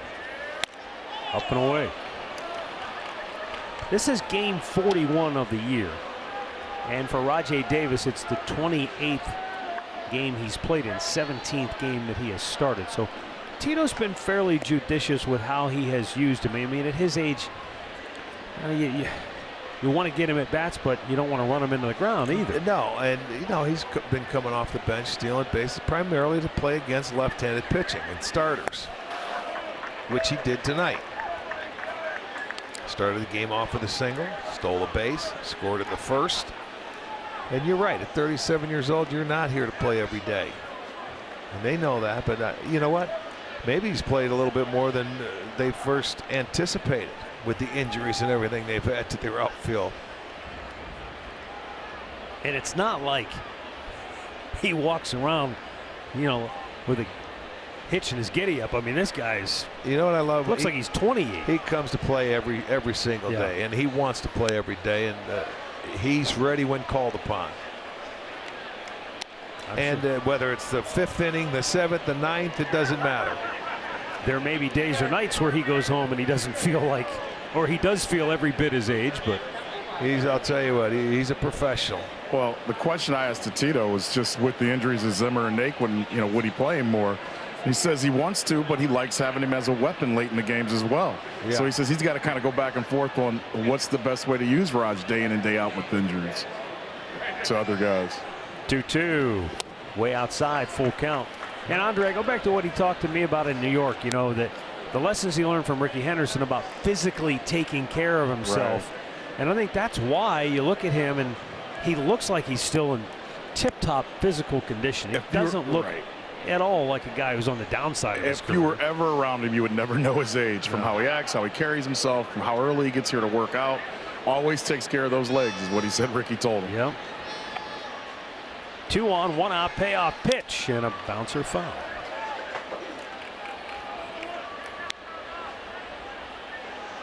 Arch, I also think, too, there's something about guys like him that as serious as he is when the game begins, when he leaves and before he gets here, mentally he's very light. He's not and I think that kind of plays into why he still has the bounce in his step. And he keeps things pretty loose. He's just got a phenomenal attitude. Well, when you're at the ballpark, it's all business. When you leave, you have your real life. Hit hard and by a diving Cosma down the left field line. Oh, Rajai Davis with a huge 2-run double. Kicking the ball around was Niko Goodrum, so no play on either runner coming home. And the Indians punch back. It's now 7-3. How about that for an at-bat? Down 0-2, works it to 3-2, and then drilled a double down the third baseline and kept it fair. It's on a breaking ball. And he kept his hands back nicely, and what a nice piece of hitting right there. And there you go. So you know what he did? He picked up Allen, who couldn't get the job done on the sacrifice, and he drives them both in. So for Davis now, his 3rd hit of the game. Did you see Raj round second with a full head of steam? Just in case. One more bobble and he'd have been headlong for third. Now Michael Brantley takes a strike.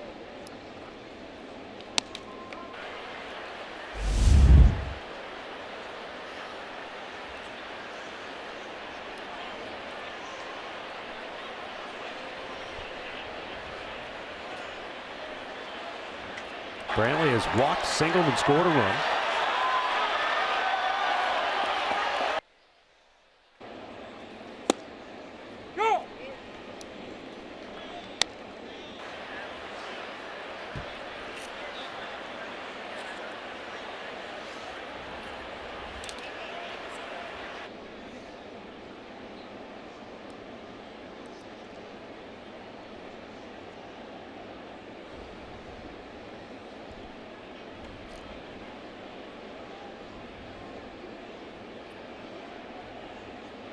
Up and away. You know, that's a good point, though, about two lives as a ball player. The one you live here and the one you live when you leave here. And you don't, I think that most of the guys I've talked to say you don't want the two to ever conflict. You don't want to bring the game home with you. No. But I've heard stories of guys who go home at night and stand in front of the mirror and still swing the bat if they had a bad day. And I mean, that's just... That's overthinking it, beating yourself up over nothing. I'll tell you what, if you have those issues, you better stay at the ballpark until you clear them out of your head. You better go home with a clear mind and, you know, think of something else. Yeah. Do other things. And then on your drive into the ballpark the next morning, that's when it all gets geared back up and you get to the ballpark. Then you get, you know, you start thinking about it again. I always used to feel don't leave that ballpark with any doubts or if you had anything to say to any of your teammates or anything, get it off your chest that night. Don't let it simmer.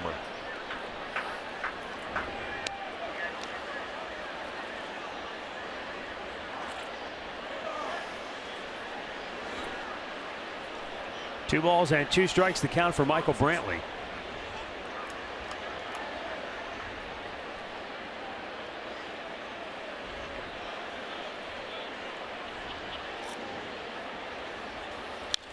And a foul right back.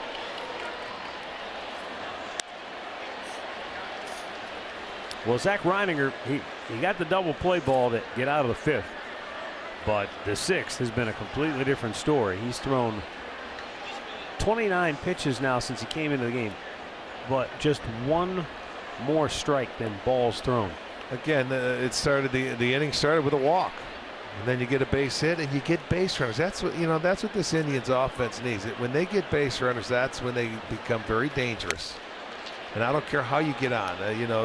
They're a team. They were up in the top 2 or 3 last year with walks. When they get base runners, they become very dangerous. And then you start going to work. And then you mix in a base hit here or there. Davis had a huge base hit after the failed sacrifice to pick up his teammates, and now they're rolling again. Middle of the game, they pick up that 2 that Detroit just scored, and that takes a lot of their momentum away. Well, this is going to be the 9th pitch of the at bat for Brantley, and already 3 hitters in this inning have gone to a full count.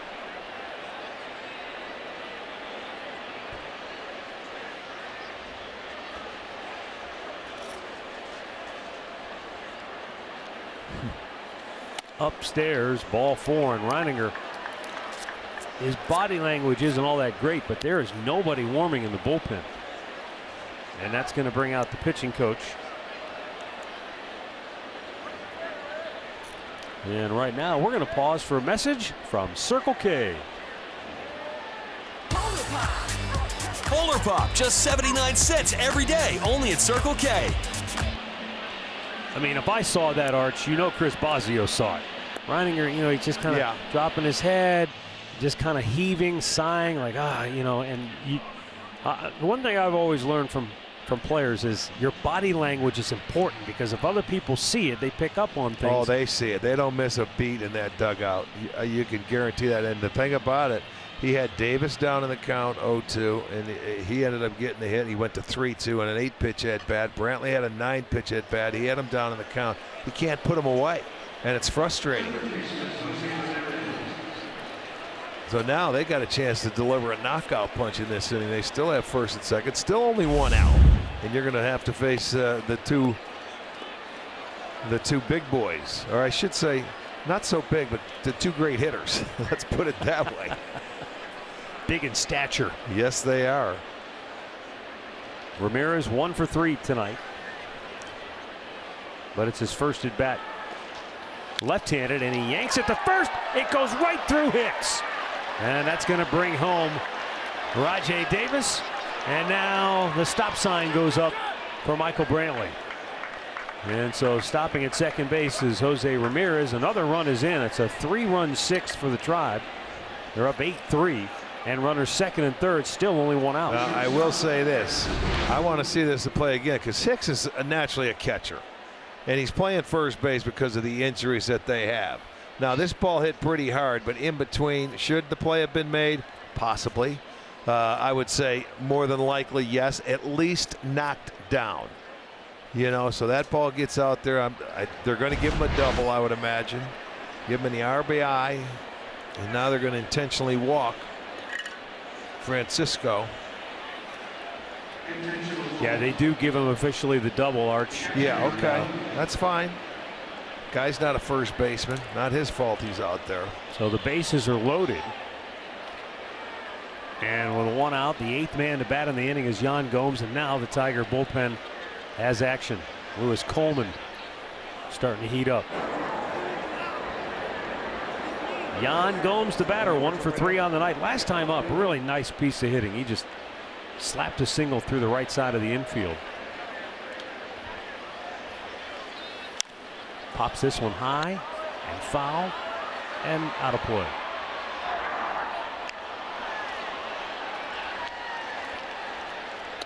Well, here, let's go back again. This is a good angle here, where here comes the ball off the bat, and I mean that's pretty hard hit, but not as hard as we've seen. It looked like it ricocheted off his leg. Yeah.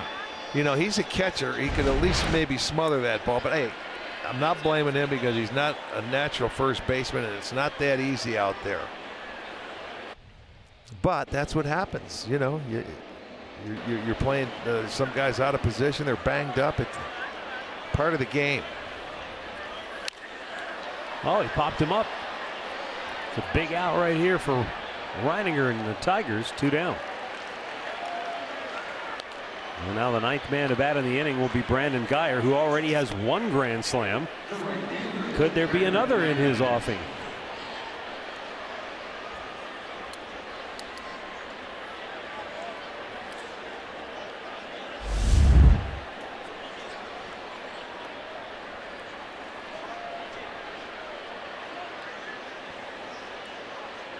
Not many times you get to hit with the bases loaded 2 times in 1 game.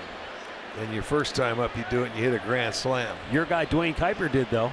In New York. Yeah. Yes, he had 2 bases clearing triples. There's a fly ball deep right, but not deep enough. Indians score 3. We head to the bottom of the 6th. It's now 8-3 Cleveland.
Indians jersey, courtesy of Sugardale. That'll take place a week from Saturday, the 26th. You have you can go pregame in the district, presented by Budweiser, and a fireworks display later on following the ball game. Go to Indians.com and get your tickets. Bottom of the 6th, Pete Kozma leading off. Josh Tomlin now with a 5-run lead. Yonder Alonso stays in the game at first base after he batted for Eric Gonzalez. And Kozma takes the pitch inside 1-1.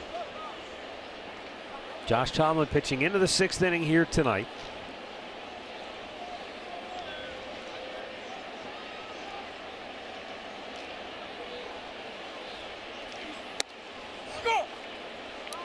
And he gets ahead of him 1-2. The bullpen is busy behind Tomlin as he's about to make his 75th pitch of the night.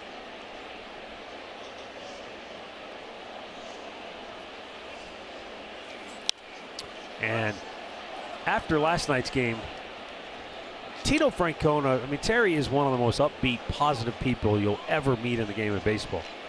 He sounded as down as I've heard him in quite some time.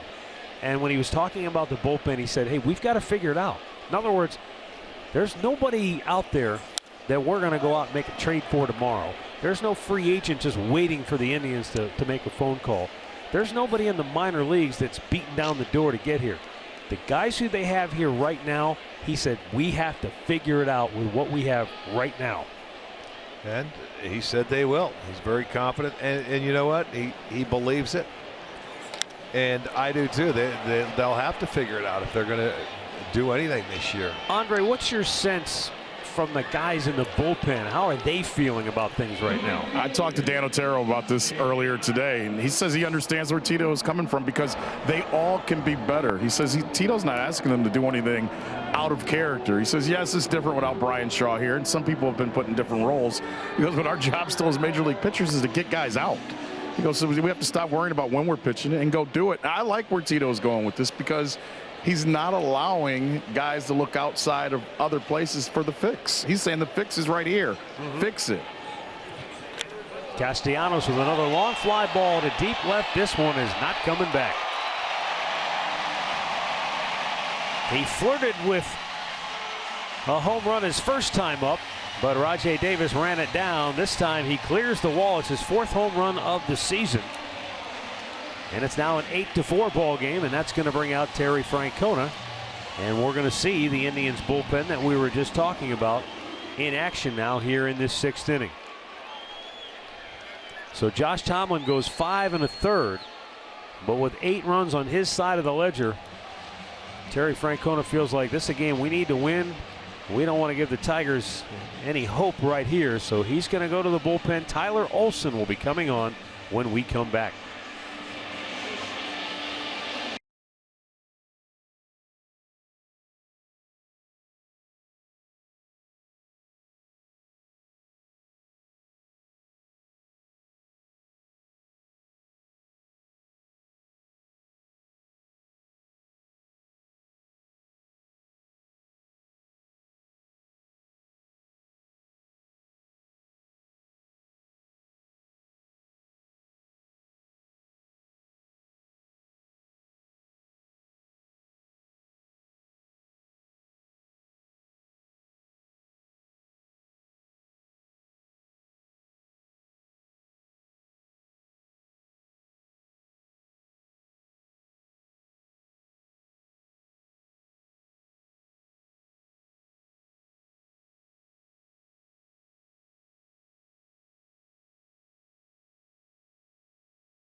is on, which brings us to our stat of the game, brought to you by Buick. Now this goes back to the day Andrew Miller originally went on the DL. He's back from the DL now, but the bullpen, it went into just a total state of disrepair, and they've struggled to kind of get back into their roles ever since. Well, allowing a run in 14 of the 17 games, that certainly doesn't help. And you can see the home runs allowed, and they've been giving up base hits, so it's time to pick it up. Tyler Olson's 17th appearance of the year. He's got Victor Martinez at the plate. And, you know, to kind of further what Andre was saying in his conversation with Dan Otero, okay, yeah, Shaw's not here.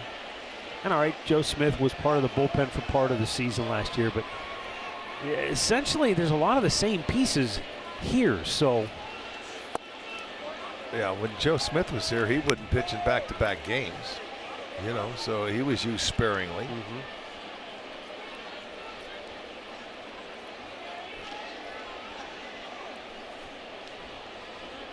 Brian Shaw was a favorite target. Well, but the guys in the dugout and the organization knew how valuable he was. Greg Allen runs it down, 2 away. Go ahead, Andre. Let me ask this question, and I know we have some of the same faces maybe in different places. We always talk about how the last 3 outs of a ball game are the hardest to get, and that's why its closer is so important. Do you guys think that when maybe you're used to pitching in the end of the 6th, when you get into the 7th inning or the 8th inning, that the pressure changes possibly for a pitcher? Absolutely. Yes, yes, and a lot of guys are in the 6th inning for a reason. Their stuff's not good enough, and they're not late inning pitchers. I never, guys. To be honest, Andre, I never used to subscribe to that theory until I saw it firsthand. Okay. And I'm not going to name names. I know, you don't have to talk about guys who couldn't get the job done. But I remember, you know, going back early to mid 2000s, you know, you'd see guys who were really good one year in that 5th or 6th inning, not even 5th, but like say 6th inning role. And the next year they go to the 7th, or maybe they get back into that 8th inning role, and all of a sudden you're like, is this the same guy? And it wasn't that his stuff wasn't the same, but there's just something. Maybe you're gripping the ball a little tighter. Maybe mentality. Right. Yeah. Well, talent, but I think Matty just said something else. You know, just sometimes your own mentally you can pitch yourself out of it as well. But Carl Willis said something to me. He said, you know, when Brian Shaw, because we were just talking in general, he said when Brian Shaw came up, no one knew that he was going to become Brian Shaw. He said, you had to slowly but surely give him a little rope, give him a little bit more, see where he was going to go from there. And look at the guy that's on the mound. Last year he came up because Andrew Miller got hurt. We didn't know a lot about Tyler. I think this is one of the guys where Tito says, he goes, I think this kid can be really good if we use him the right way. But they have to figure out the right way to use Tyler Olson. Yeah. Well, there's no question. I mean, the Indians organization alone, you can go back for the last 10, 15 years, and there are a lot of stories of guys who, they weren't big prospects or top-rated guys, and all of a sudden a Rafael Betancourt comes out of nowhere, and he's like Iron Mike. He goes out there every day, he can pitch. And Rafael Perez, the left-hander, the one year was phenomenal. So you can find sometimes guys. The Indians always believed you don't pay for a closer. You know that they're around. You can make a closer. Jose Mesa, who was a starting pitcher, you know, when the Indians first got him, and he came from Baltimore, and then he ended up going out of the bullpen, then he ended up closing.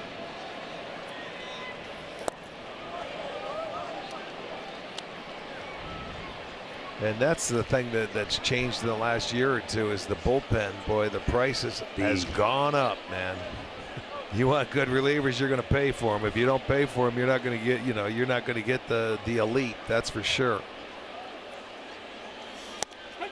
Strike 3 called. Ring him up. Tyler Olson does the job, slams the door here in the 6th. And it's 8-4 Cleveland.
Local Toyota dealers. Visit buyatoyota.com. Toyota, let's go places. And by the injury lawyers at Elk & Elk. Proud partners of the Cleveland Indians. Call 1-800-ELK, Ohio. Comerica Park here in Detroit, Michigan, where the Indians lead the Tigers 8-4. And as we move to the 7th inning of play, a new pitcher for the Tigers, Lewis Coleman, right-hander coming on. 6'4", 205 right-hander, 32 years old, out of Mississippi. He's called up from AAA this past weekend. He's been around, though. We've seen him before with the Kansas City Royals. Yeah. Pitched briefly with the Dodgers a couple of years ago. Yeah, I remember him with the Royals. Sort of like falls off to the side and crossfire. Jason Kipnis, a swing and a miss. Kipnis with a walk in each of the first 2 games of the series. He led off last inning with a walk, and that started it for the Tribe. They would rally to score 3 runs.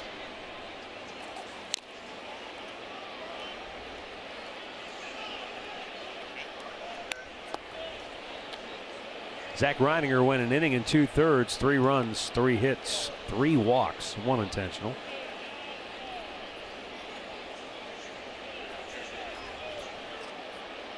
Eight runs, 10 hits for the Indians, 4 runs, 6 hits for Detroit.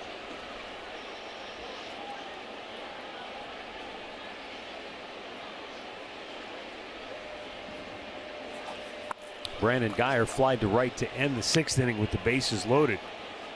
Redbird went back and looked it up. No Indian has ever hit 2 grand slams in 1 game. No, that's hard to do.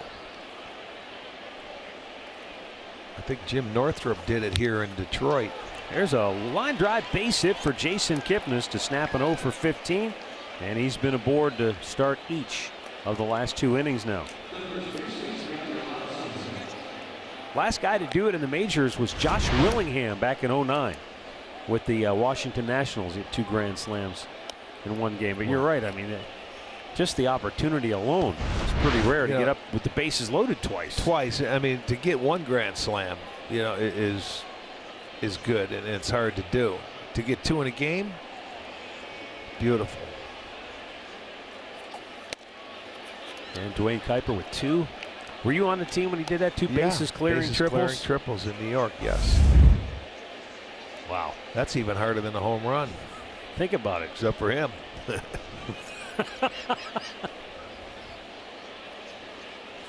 I mean, just in the starting lineup tonight, the Indians have 3 triples.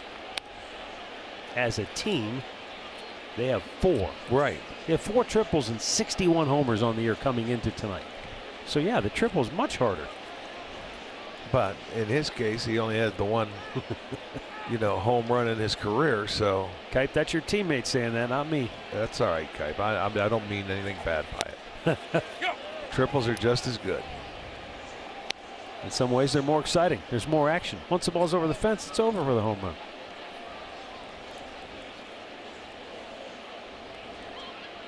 Yonder Alonso, pinch hit single in the 6th.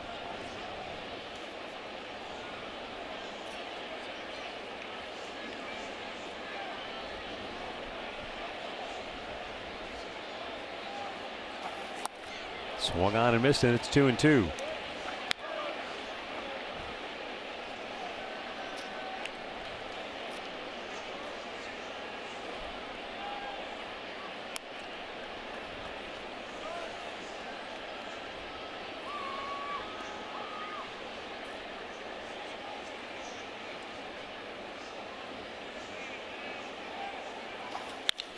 Sideline delivery, sidearm delivery, and Yonder Alonso sends it on 1 hop to the wall in right field.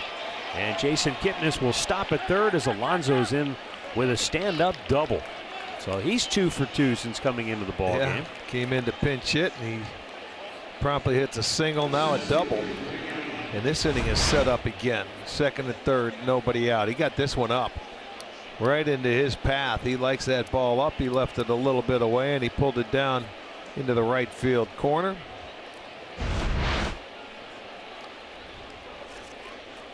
And Greg Allen, the batter, 0 for 3 tonight. 12 hits now for the Indians.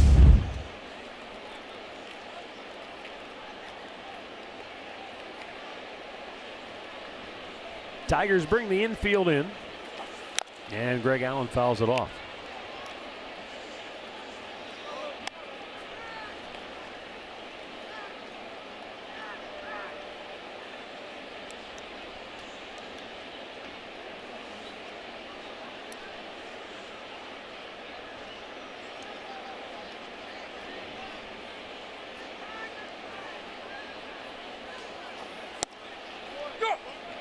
He gets ahead of him 0-2. Last night, Tigers had Greg Allen defensed similarly to the way they have it now, and he crossed him up by lining a ball to the right center field alley. And with the center fielder shading him over toward left, it was an easy triple. Yeah. Yes, it was. That's a good triples ballpark. And the Tigers, they lead the league in triples. They have 12 as a team. And I bet a good portion of them come right in this yard.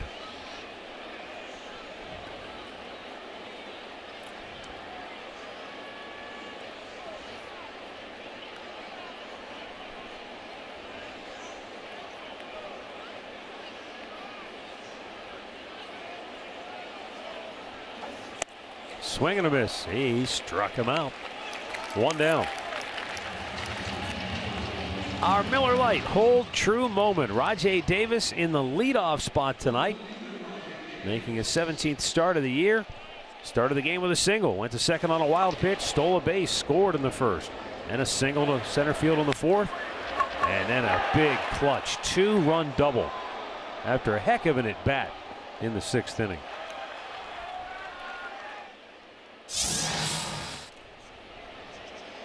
Tigers still have the infield in, although Iglesias backs up a few steps now. Right back to the pitcher, and Kipnis is hung up. Just run right at him and run him back and tag him. And they're not paying attention, and Rajai Davis goes all the way to second base. So there are 2 down, but the Indians have 2 in scoring position. Yeah, you get caught in that rundown, and you want to make sure that those guys do get to second and third. So once Coleman, that's all he has to do is run him back, as Alonso gets to third base. And there's Davis. He picks up, and he's going to get second base.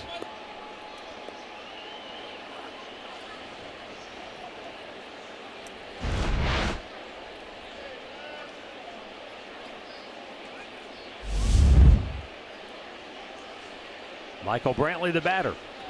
He is 1 for 2 on the night. He's walked twice. And this is where the lineup can be dangerous for an opposing pitcher.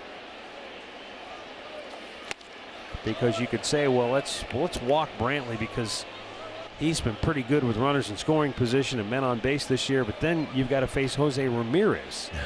So it's truly a pick your poison scenario right now.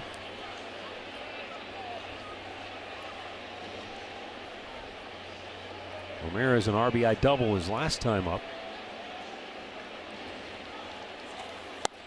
Brantley takes, it's low, 1-1.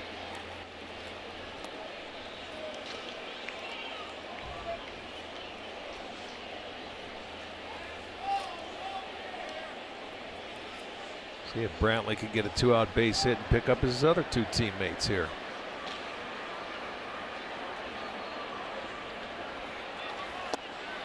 Low and away, 2-1. And you can understand he's going to go at him and try and make perfect pitches. But Michael's the guy that he's not going to go out of the zone. He's going to make you throw one in the zone if you're going to get him out. And if you want to walk him, then he has no issues with that. He'll let the next guy take his chance. 3-1. And the more you nibble and try and get strikes, sometimes the worse it is for you.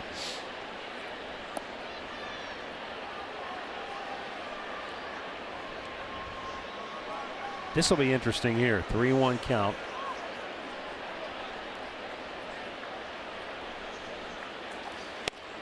Well, little breaking ball and he spit on it. He didn't want that pitch. He was looking for a fastball. So he comes in 3-1 and throws that little breaking ball, so now he's got to throw another one. But he got a good look at that one.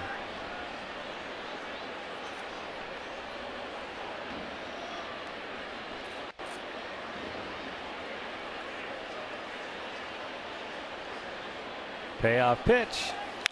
And a foul back. He came at him with a fastball. Yeah, I tried to run one inside on him. Not a bad pitch. But you foul it off.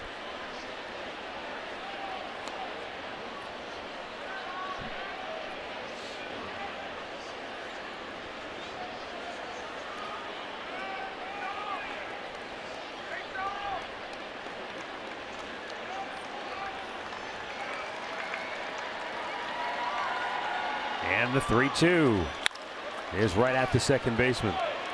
Machado will throw out Brantley, and the side is retired. 2 stranded in scoring position. Stretch time in Detroit. 8-4 Cleveland.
As a couple of Indians fans are waving on. Don't chase against Liriano. They did a very nice job. He was wild. He walked some guys. They scored early, hit a grand slam in that first inning and a solo home run. And location. Tomlin won his 5 1/3, 6 hits. Gave up 4 earned runs, 4 strikeouts, and gave up a couple of home runs, solo home runs. Tyler Olson pitched 2/3 of a scoreless inning. Gives way now to Dan Otero.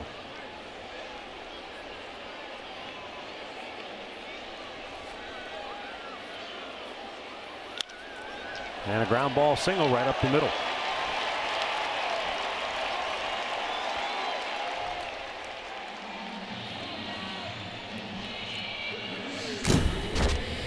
Josh Tomlin tonight, he had a good curveball. There was that little cutter. And there's down in the zone, and that's what Josh has to do. Keep him off balance, keep it on the edges, and away from the middle of the plate. Did that pretty well, and it helped, man. When you go out there and you give him a couple of runs early, it certainly helped him. I bet sit down out there and relax. James McCann 1 for 2 with a double.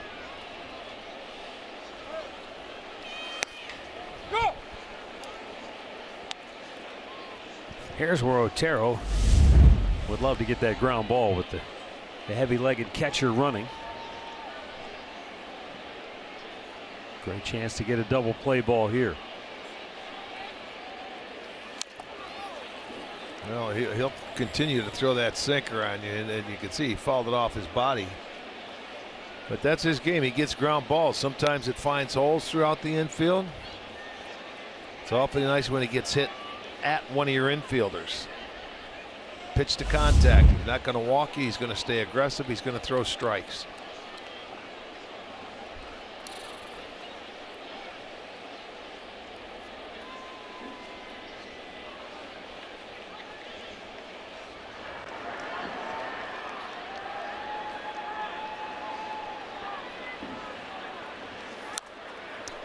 Dug that one out. Stays 0-2.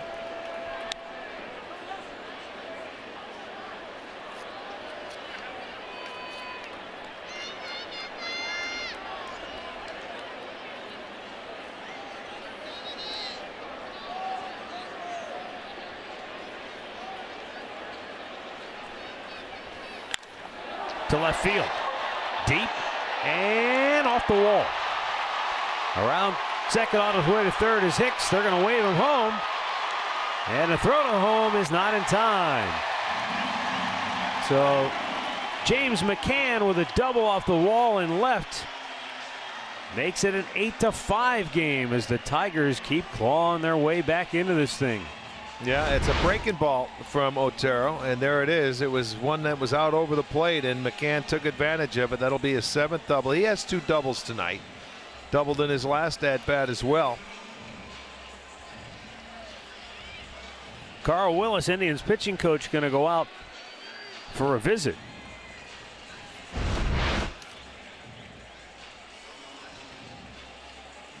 The Memorial Tournament presented by Nationwide is coming to beautiful Muirfield Village Golf Club. Make it a 4-day weekend, May 31st through June 3rd. Order your badges at memorialbadges.com.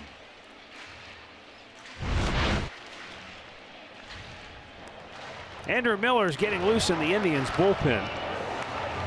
And Andre mentioned earlier that Dan Otero is a guy that he talked to earlier today.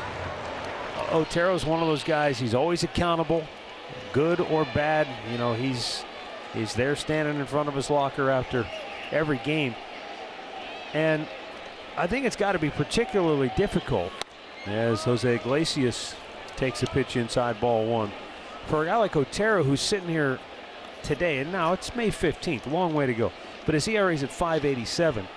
Last year he pitched in 52 games and had a 3-0 record with a .285 ERA. This is down the line and foul. And over his last 17 outings of the season last year, his ERA was 1.29. Well, the one thing you got to remember for bullpen guys, if you get off to a slow start or you get roughed up early and give up a 4 or 5 runner, it's tough to come back. It takes you a while. Yeah, that's almost like starting the season off as a hitter and you want to look up and you're hitting 100 or something like that. You can't do that. You got to go out there and get outs every night. You can't look at the scoreboard. You can't look at the numbers. Every day is different. You got to make quality pitches. Now that pitch he gave up to McCann there, it was a breaking ball he left up. He's a sinker ball pitcher, so he let him get one in the air and he got hurt with it. Iglesias takes a fastball right at the bottom of the zone for a strike. And it's 1-2.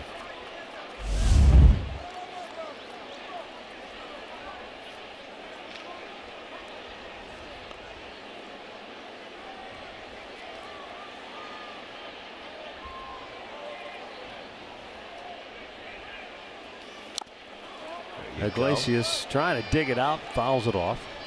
I also wonder too, as tight-knit as the bullpen is, if they sort of draw on each other to, you know, kind of lean on each other, because this stretch of games that we've been talking about since April 26th, it's been everybody. Everybody's had their turn in the barrel. It's not like you can say, well, that guy's been bad and that guy's been bad, but everybody else has been fine. Yeah, you can't point fingers. No.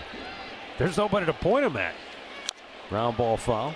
And look at him. He's come in. He's thrown 9 out of 10 strikes so far. So that's his job, and he's keeping that sinker down.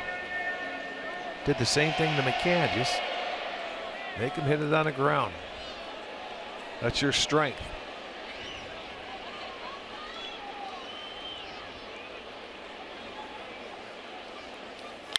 Like that. Ground ball towards Jason Kipnis. He'll throw him out. 1 down. McCann to third. Well, you know, for Iglesias. That's a productive out to get him over at least. Instead of trying to pull that ball and foul it off your body, hit it the other way. Now you give this guy an opportunity, Machado, to come up and try and drive him in and make it a 2-run ball game. With, a couple innings to go. Keep chipping away. They've scored in 3 straight innings now, the Tigers have. And there you go. Lindor's got a chance to come home with the throw, but the throw is terrible, and Gomes cannot knock it down.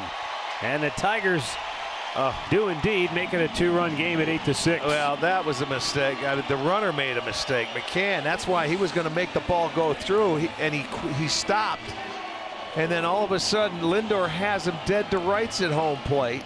He makes the throw on the run and makes a bad throw. Watch him stop at third. Oh, no, I didn't get a jump. And now he's going to go once it gets past Ramirez. That was too late. I think Frankie could have came set and thrown home instead of do it on the run. And maybe he had a tough time in the transfer. That's maybe what I'm he took thinking. that extra. Maybe, but it was a bad throw. It goes off Gomes. And they get that run in. A base running mistake that, and you can see the throw went off Gomes and ricocheted. So that's going to do it for Otero. Well, it's now all of a sudden a ball game. Andrew Miller coming on when we come back.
On now to try to put out the fire.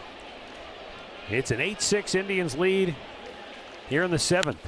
First ball swinging, and a long fly ball to deep left field, but foul. Jacoby Jones homered earlier in the game. That was way back in the first inning.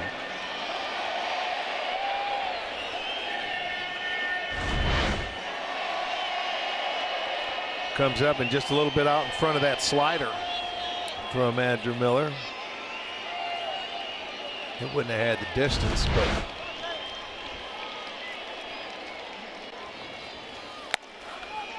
fastball away, 1-1.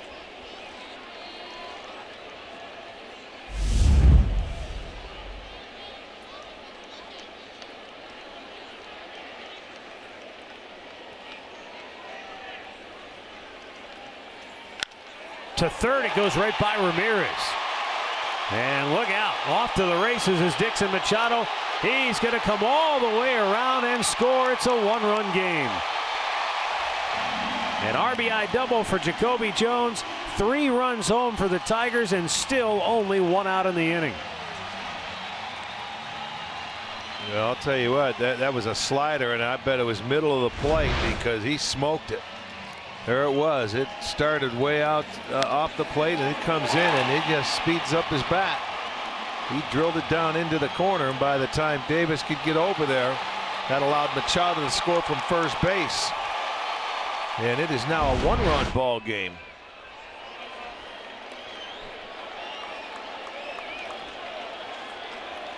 Pete Kozma, the batter, 0 for 3. And he goes to third, fair again. Game is tied. Kozma on his way to second. Back-to-back RBI doubles off Andrew Miller. Brand new ball game. Boy, and the fans that are here tonight are loving every minute of it. They stopped the streak last night of 11 consecutive wins from the Indians, and right now they come back from a 5-run deficit and they tie the ball game, and this is a fastball up in middle of the plate, and this one will get by Ramirez at third base.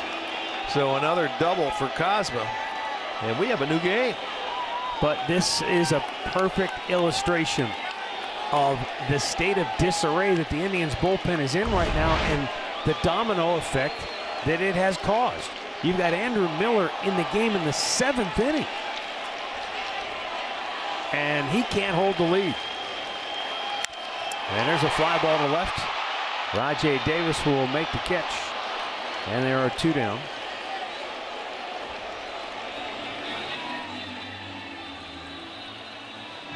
And Matt, as you bring that up, I just want to give people some more information on Andrew Miller. Tito, through this first week and a half, does not want to bring Andrew Miller into a game, then have him come sit on the bench and go back out. Now, he may do that tonight, but he has said that was the one thing he didn't want to do the first week he brought him back because of that hamstring injury, and he didn't want him to tighten up and go back on the mound, but he's been forced to go to him. Well, he was hoping Miller could pull him out of the fire here, but he cannot do it. And now the go-ahead run for the Tigers is in scoring position. 2 down, and Victor Martinez, the batter, 0 for 3 on the night.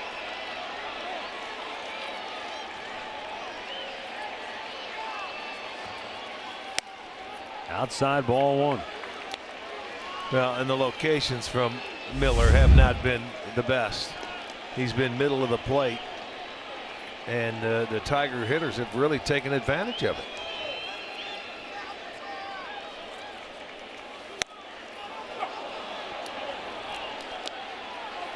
One ball, 1 strike.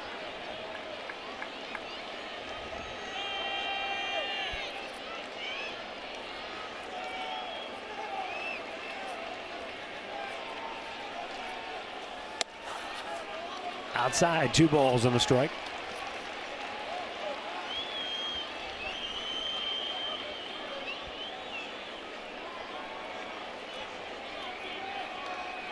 The inning began with back-to-back hits from John Hicks and James McCann.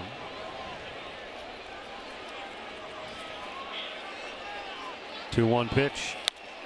And then, as so often has been the case over the last couple of weeks, Dan Otero got an out and then looked like he had at least another out, except Francisco Lindor's throw to the plate short hop Yan Gomes, and instead of getting anybody out, a run had scored. And then Andrew Miller has come on. He had back-to-back doubles, and now he's walked Victor Martinez. And the 9th man to bat in the inning will be Niko Goodrum. For me, that was pretty much, I think, a pitch around right there with first base open, going against Martinez. But you know, since Andrew's been off the disabled list, he has not been too sharp. His control has been a little. It hasn't been there like you're used to seeing. We're gonna get a pinch runner now from Martinez.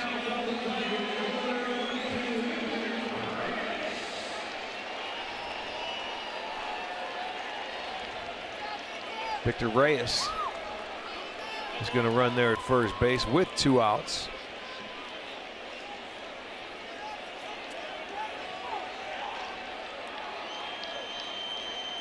This will be the 9th man to the plate here in the 7th. And it almost hit him. He doesn't have a feel for that slider. He's left a couple over the plate, and they drilled it down the third baseline. So now he's trying to get a feel for it. You know, he's got that hard back foot slider that he normally throws. He doesn't have a feel for it right now.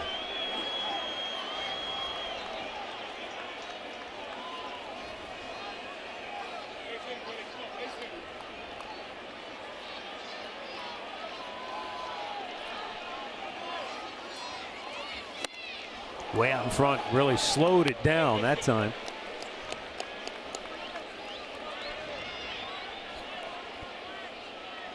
It has been frustrating for everyone involved in that Tribe bullpen.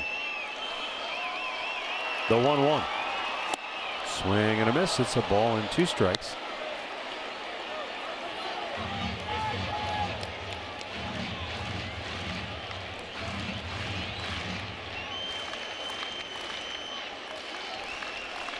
The Indians led this game 8-3 going into the bottom of the 6th. 5 unanswered now from Detroit. Low and away, 2 balls and 2 strikes.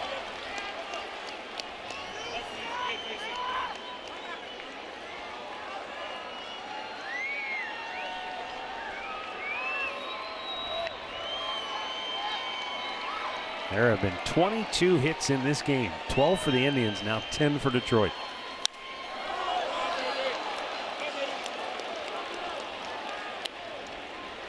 Four of Detroit's 10 hits coming here in the 7th. Last night, Niko Goodrum had a 2-run homer and a 3-run homer. He has collected a hit in 5 straight games. And the 2-2 pitch is low, full count. And right there, how many times do you see hitters lay off that slider down and in? And he saw it one other time, but he was able to lay off it in this at bat. And this is a young hitter. We'll see if he can do it on this pitch. Got a full count, 2 off. They'll be off and running on the pitch.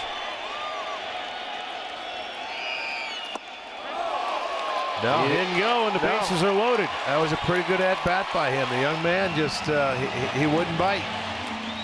And now Tito's got a decision to make here. He's going to send Carl Willis out to talk with Andrew Miller. Miller has faced 5 batters. He's walked 2. He's given up 2 RBI doubles. And John Hicks will be the 10th man to bat in the inning.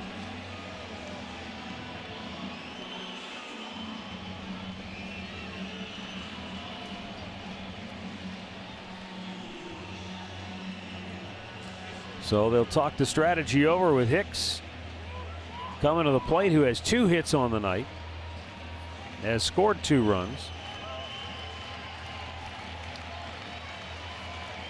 And so far this year with runners in scoring position, John Hicks has hit .350.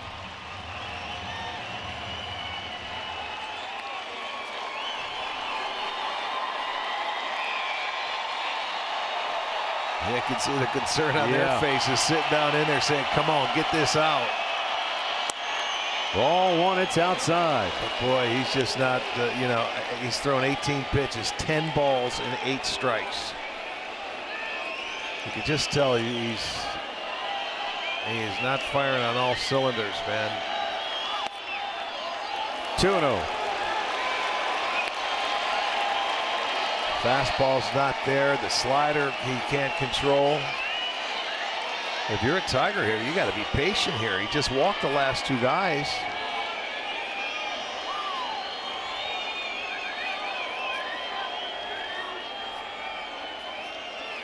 Way outside, 3-0. And home plate is probably moving around right now for Andrew Miller.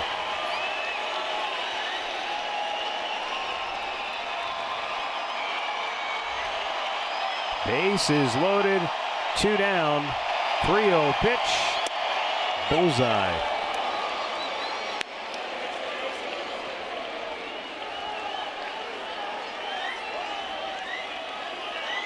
Miller's been here before. He's been behind a lot of hitters.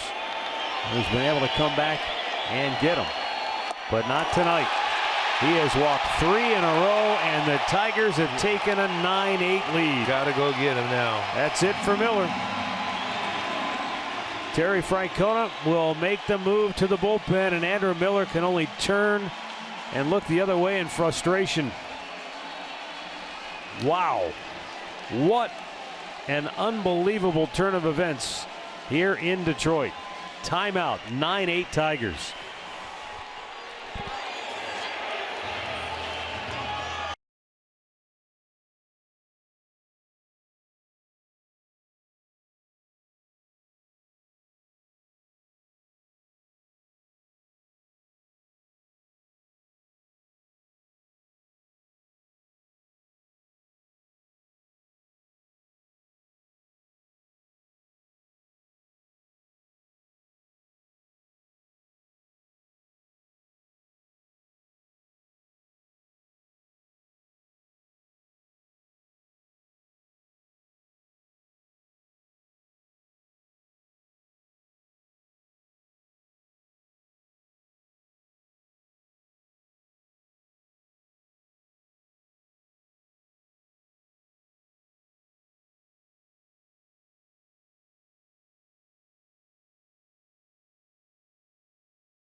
No, it has not. There's a ball that was elevated a double. They had back-to-back doubles. Now you got a play at home plate.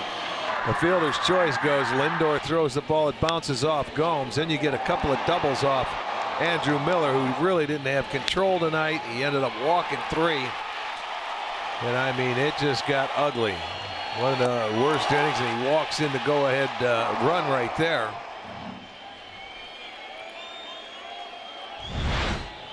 This will be the 11th batter coming to the home plate. James McCann, 2 for 3 on the night, 2 doubles, an RBI, and a run scored. 28-year-old Neil Ramirez, 10 days shy of his 29th birthday, making his Cleveland Indians debut with the bases loaded. And it's a first pitch strike to McCann. Bases loaded, 2 down. And the Indians now trailing it 9-8.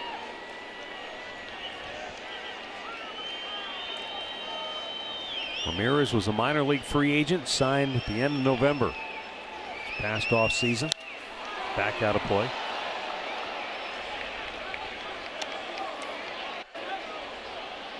Neil Ramirez has pitched in the big leagues with the Cubs, the Brewers, the Giants, and the Mets.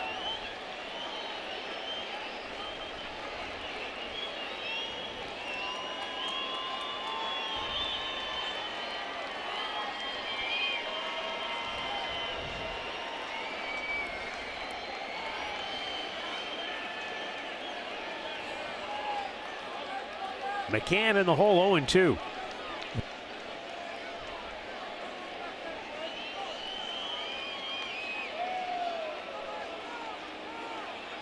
And the pitch is fouled right back.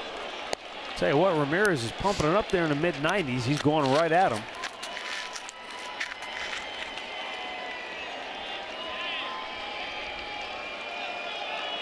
Trying to get this inning over and keep it just a 1-run deficit.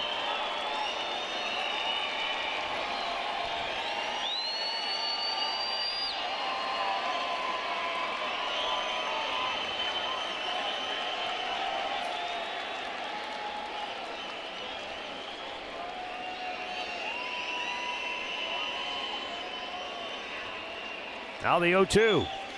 Swung on and missed. Neil Ramirez strikes him out, and the Tigers leave him loaded. But they have now scored 6 unanswered and lead it 9-8.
All right, thank you, Al and Jensen. Here we go. 8th inning. Jose Ramirez, Francisco Lindor, Yan Gomes 2 up. The only lefty in the Tigers bullpen, Daniel Stump.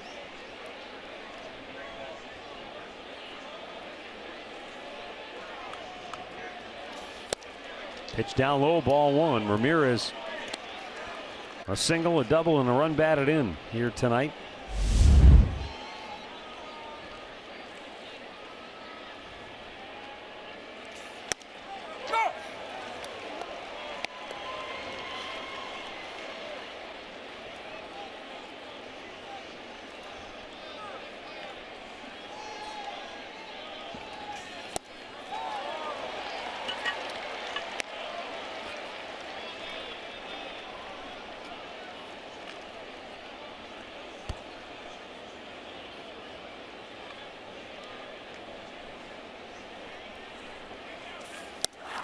Bit outside.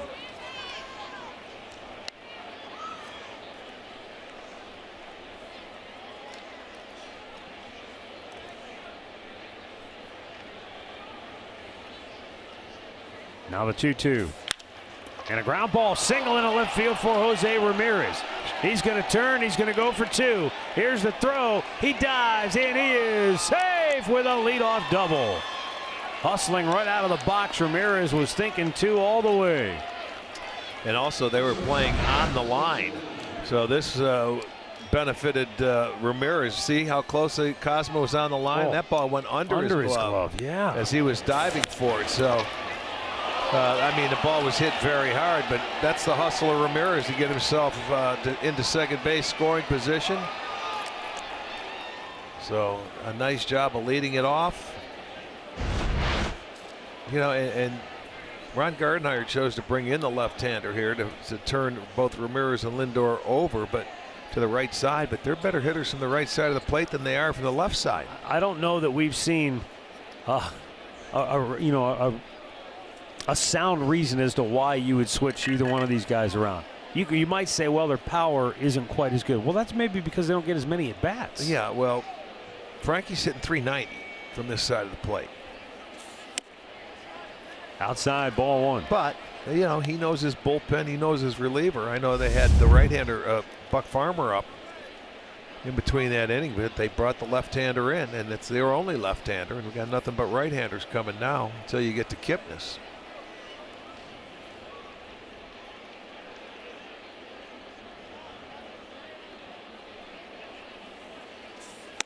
Missed outside, 2-0. Well, right now, Arch, the only guy left on the Indians bench truly is Eddie Encarnacion, because Roberto Perez is your backup catcher. And for the Tigers, as you mentioned, did they make a move and add Blaine Hardy to the bullpen, or is he in a rotation? They did add him to the bullpen. All right, so they've got another left-hander out there tonight.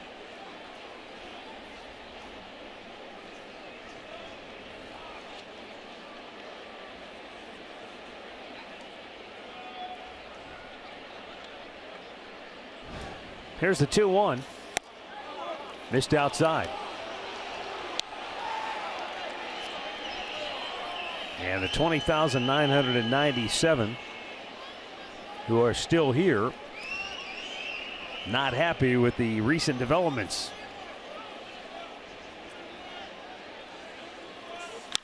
And that just foul up the third baseline.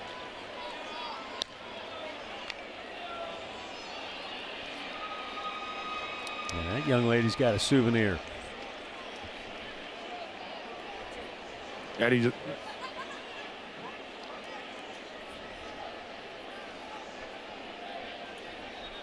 Jose Ramirez tying run at second base. 3-2 on its way to Lindor. No, a turn for whatever reason towards second base. There was no Tiger within 10 feet of the bag.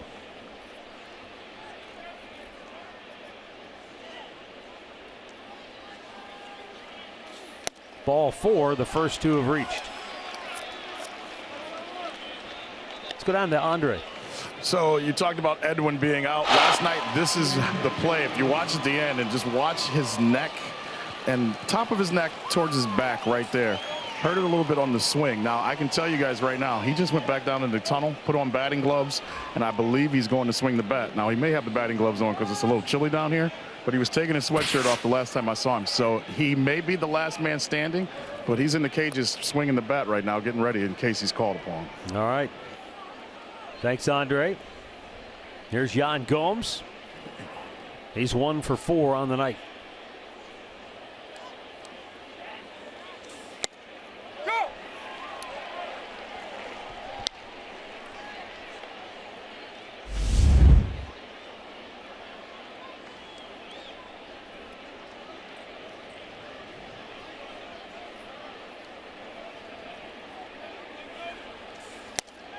Missed outside.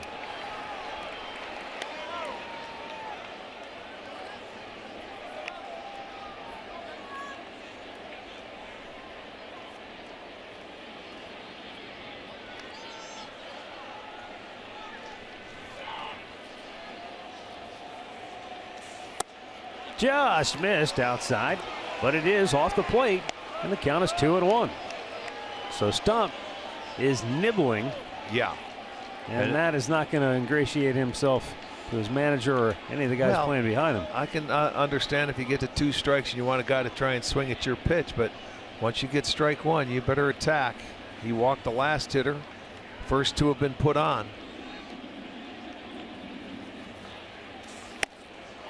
Gomes swings through a fastball, and it's 2-2.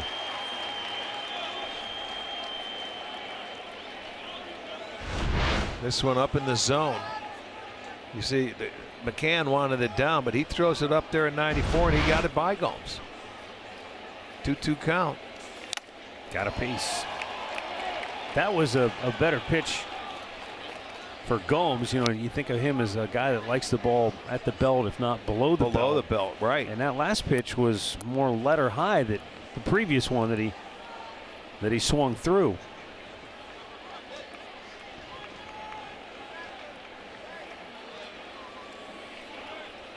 Two on, nobody out, 2-2. Low and a full count.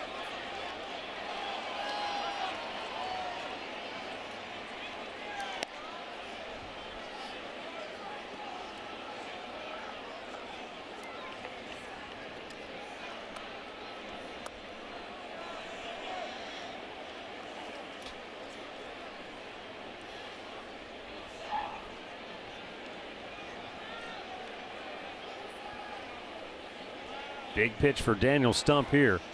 And the 3-2 fouled right back. Gomes stays alive.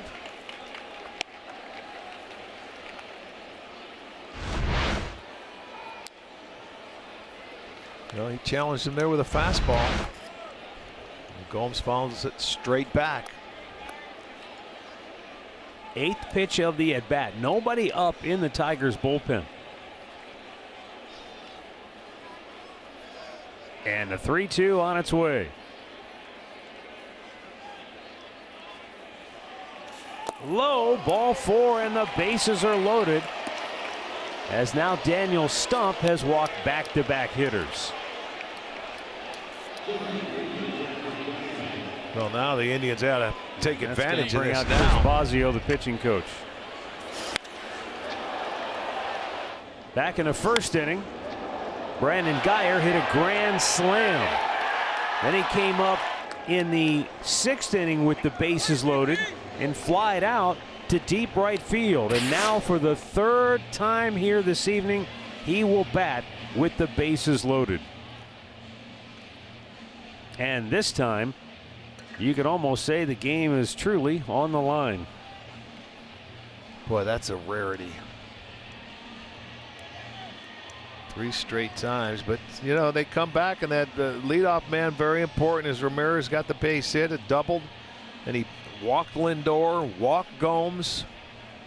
So he's set up this inning for the Indians. See if that offense can take advantage. If you remember last inning, they had 2nd and 3rd, nobody out, and could not get a run in. Well, the last time, well, not the last time. Well, yeah, the last time Geyer was up, bases were loaded. Time before that, he had 1st and 3rd and only 1 out, hit into a double play. So, yeah, Down low, ball one. There had been opportunities for the Indians to really blow this game open, even though they already have 8 on the board. Yeah. And most nights 8 is plenty for this club, but the way things have gone from the pitching standpoint the last couple of weeks, there is no sure thing. The 1-0. Fouled right back. That was a pitch that didn't look like a strike.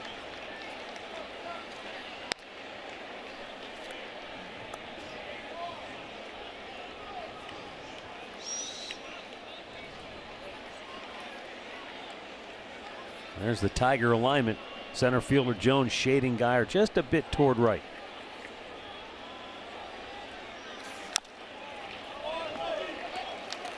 And now Brandon in the hole, 1-2.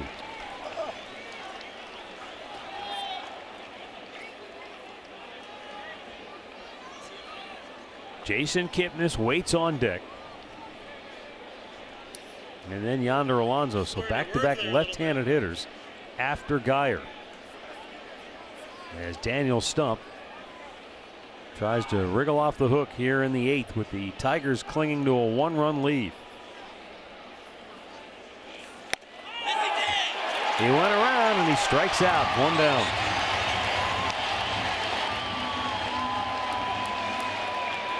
Well, he was down in the zone. He got to 2 strikes. He elevated. Geyer couldn't hold up, and he will go down for the first out.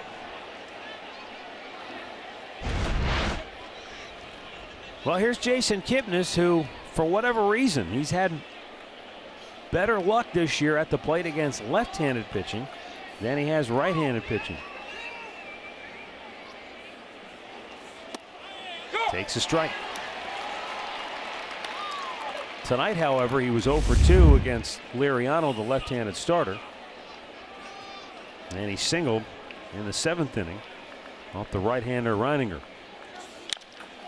Slowly chopped to second. There's one. On to first. Double play. Bases loaded. Nobody out. And the Indians do not score. Daniel Stump gets a double play ball to get out.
Daniel Stump somehow got out of a mess.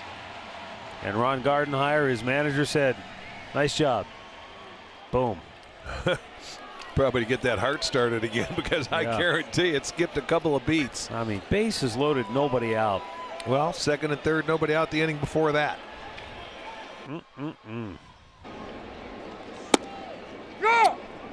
Jose Iglesias leading off for Detroit. Bottom of the 8th inning. Neil Ramirez struck out James McCann to get out of a bases-loaded 2-out mess in the 7th, but not before the Tigers had already scored 5 runs to take the lead. Yonder Alonso in the foul ground. 1 away. This summer, the 2018 FIFA World Cup is coming to Fox and FS1. Every match live. Over 300 hours of coverage. That's right, 300 hours of coverage. The world's biggest sporting event just 30 days away, only on Fox and FS1. Dixon Machado 1 out of 3 tonight.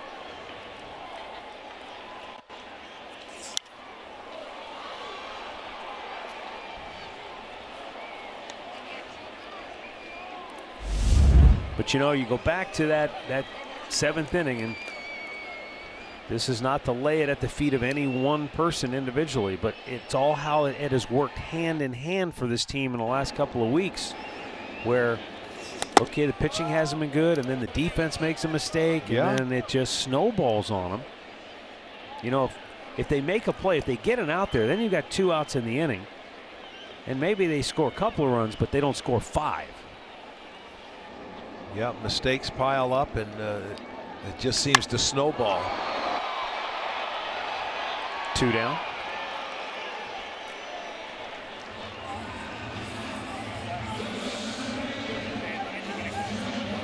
Looking ahead to the 9th for Cleveland, it's Yonder Alonso, Greg Allen, Rajai Davis, the scheduled hitters. But if Edwin can swing a bat, we might see him.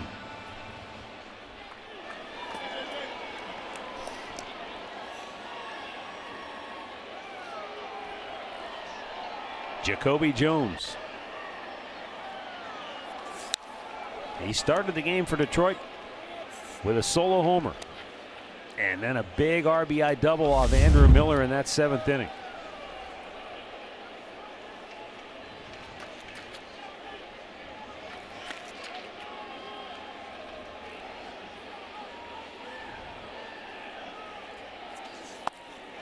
He went too far, and it's 0-2.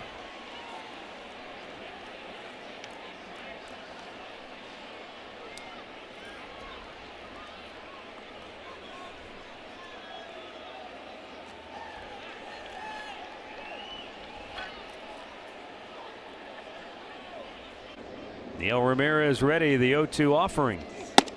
Oh, man, 96 just off the outside edge. He put a little more on it. He reared back, and you know, maybe a little bit off the plate, but it's a good pitch. 0-2, trying to dot that outside corner. You know, sometimes we say, boy, that's a good take. It might have been he just couldn't pull the trigger on it anyway. He wouldn't have been able to hit it.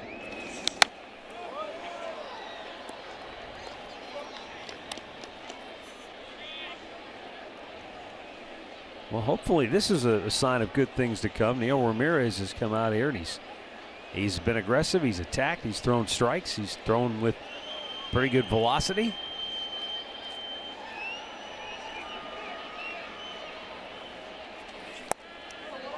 Slider misses down low. 2-2.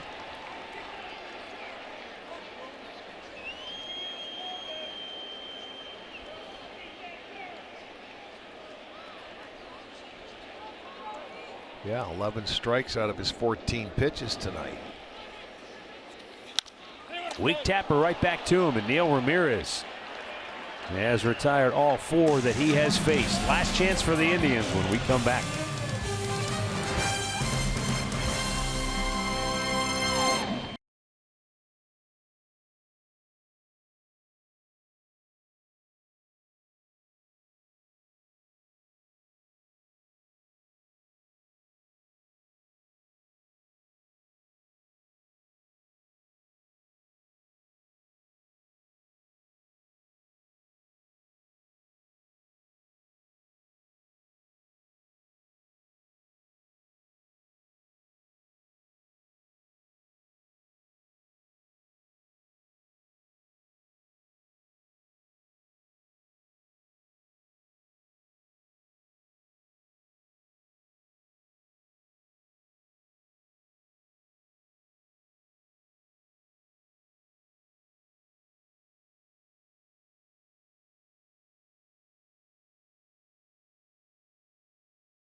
Indians and may not be reproduced or retransmitted in any form.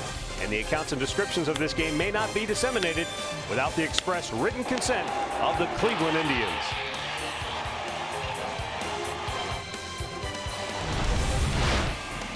Ninth inning in Detroit. And the Indians have 3 outs left to try and overcome a 1-run deficit. Shane Green. He finished out last night's game but allowed a run on 2 hits. Walked 1, struck out 1. Mikey Matuk has taken over defensively for Nico Goodrum in left field. Yonder Alonso to lead off for Cleveland. He is 2 for 2 since he came in the game in the 6th inning. He singled and then he doubled in the 7th. And he lines one to left right at Mikey Matuk, who just came into the game and makes the catch. And he was looking into that dugout before that at bat, you know, getting his alignment straight with his coach. He must not have the laminated card. No, he was right in the right spot though. Greg Allen will bat.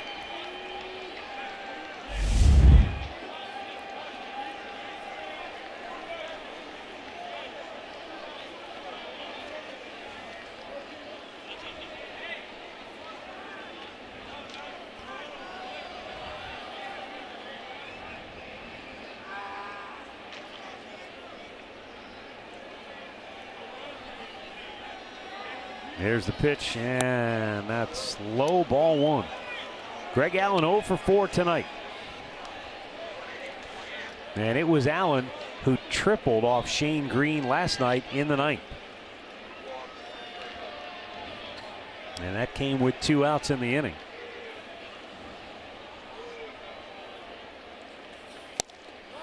Oh man, he showed bunt and then took a strike. Well, he had a bunt base hit last night as well.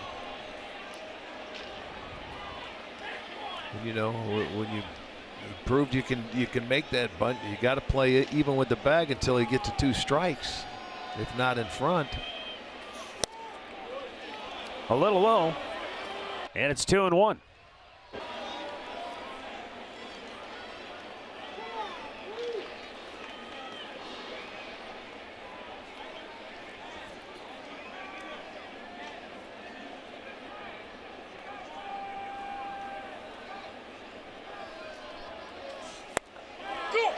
And that'll leave in the count of 2-2.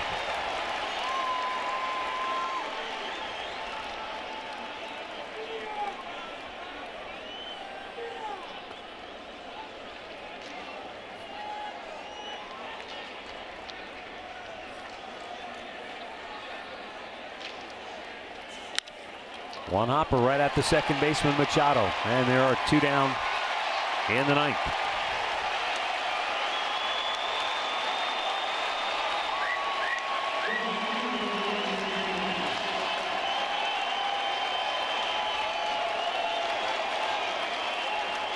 Rajai Davis is now the last hope for Cleveland, and he's had a good night at the plate. He has 3 hits, 2 singles, a double, 2 runs batted in, 2 runs scored, and also a stolen base. Yeah, which if he gets a single here, they'll be counting on again. Yes, indeed, you would think so.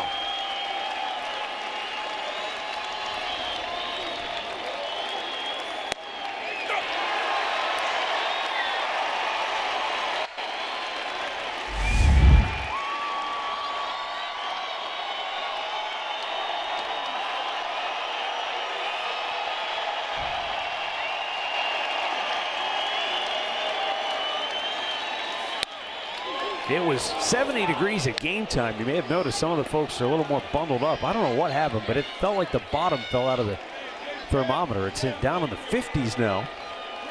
So it's definitely chilled here in the 9th inning. But hopefully for Rajai Davis, there's enough heat in that bat to turn one around.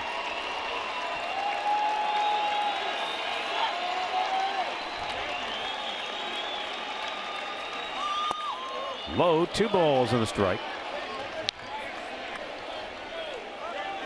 Rajai trying to get aboard with Michael Brantley coming up next.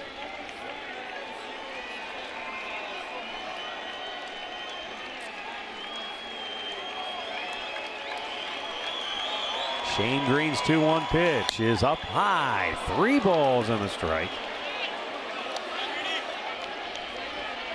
Those last 2 fastballs he tried to throw, it looks like he tried to put too much on him, and he was overthrowing. Missed that one away. That one was upstairs, so he had better control with his slider. See if he comes back with that 3-1 slider. You would think any pitch you can throw a strike with here, he must throw a strike. You don't want to walk him with 2 outs. That's the pitch he can control better. Wow, just barely caught the outside edge. Yeah. That's his comfort zone right there. Throwing the slider. I expect to see it again now.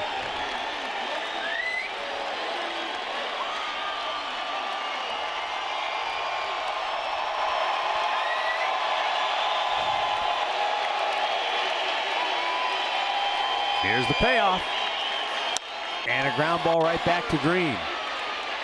Throws it away! Davis off to the races! He might go all the way to third! And he pulled around second base and put on the brakes. He's in scoring position with 2 down, and the Indians still have life. Look at Green. Oh, Shane Green can't believe what he just did. You talk about pressure. You put on yourself, you get that ball, he had it, you step, you throw. And he threw one wide. Unbelievable. The Indians catch a break. It's just a look at that. He spiked that ball right into the ground. That was the game should have been over. You get an error, and the night's still going. Now he's got to shake that off because he's got a couple of tough hitters he's going to have to face. Great example how they say don't try to guide the ball. Looked like he was just trying to guide it over to him, and he hung on to it too long. And now Michael Brantley has a chance to do some serious damage. Base hit would tie it. With 2 down in the ninth. This is where Brantley was last night. He was the tying run at the plate last night. With 2 down in the ninth facing Shane Green. And he grounded out to first base.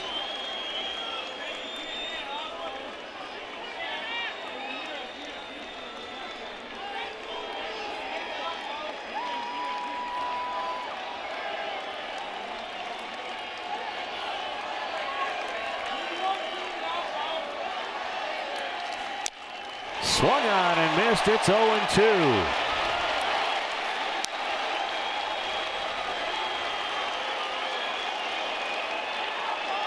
Well, that amazes me. He's been able to come back and throw 2 strikes after that play that he just made. So again, he's 1 strike away.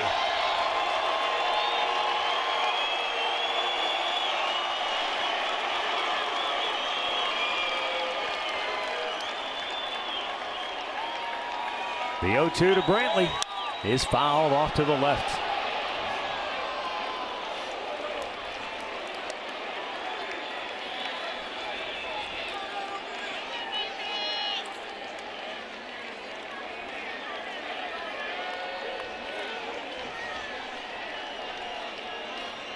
The Indians tonight have left 11 men on base. Raj would be 12 unless Brantley can get him home and tie this game up. In the dirt, Raj will head to third, and he'll go in there standing. So a wild pitch puts him 90 feet away. Well, and again, you may not think that's much, but now if he wants to throw that breaking ball down in the dirt, he can score if McCann doesn't block it. So he gets himself 90 feet away. And you have to make sure you're going to get there. This crowd wants to start getting loud and noisy, but they're afraid. As soon as he comes set, they start getting quiet.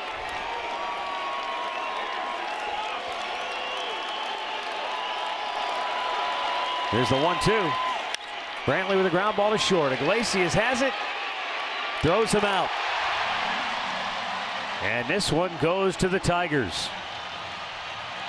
And what has to be the most disappointing loss of the year for the Indians.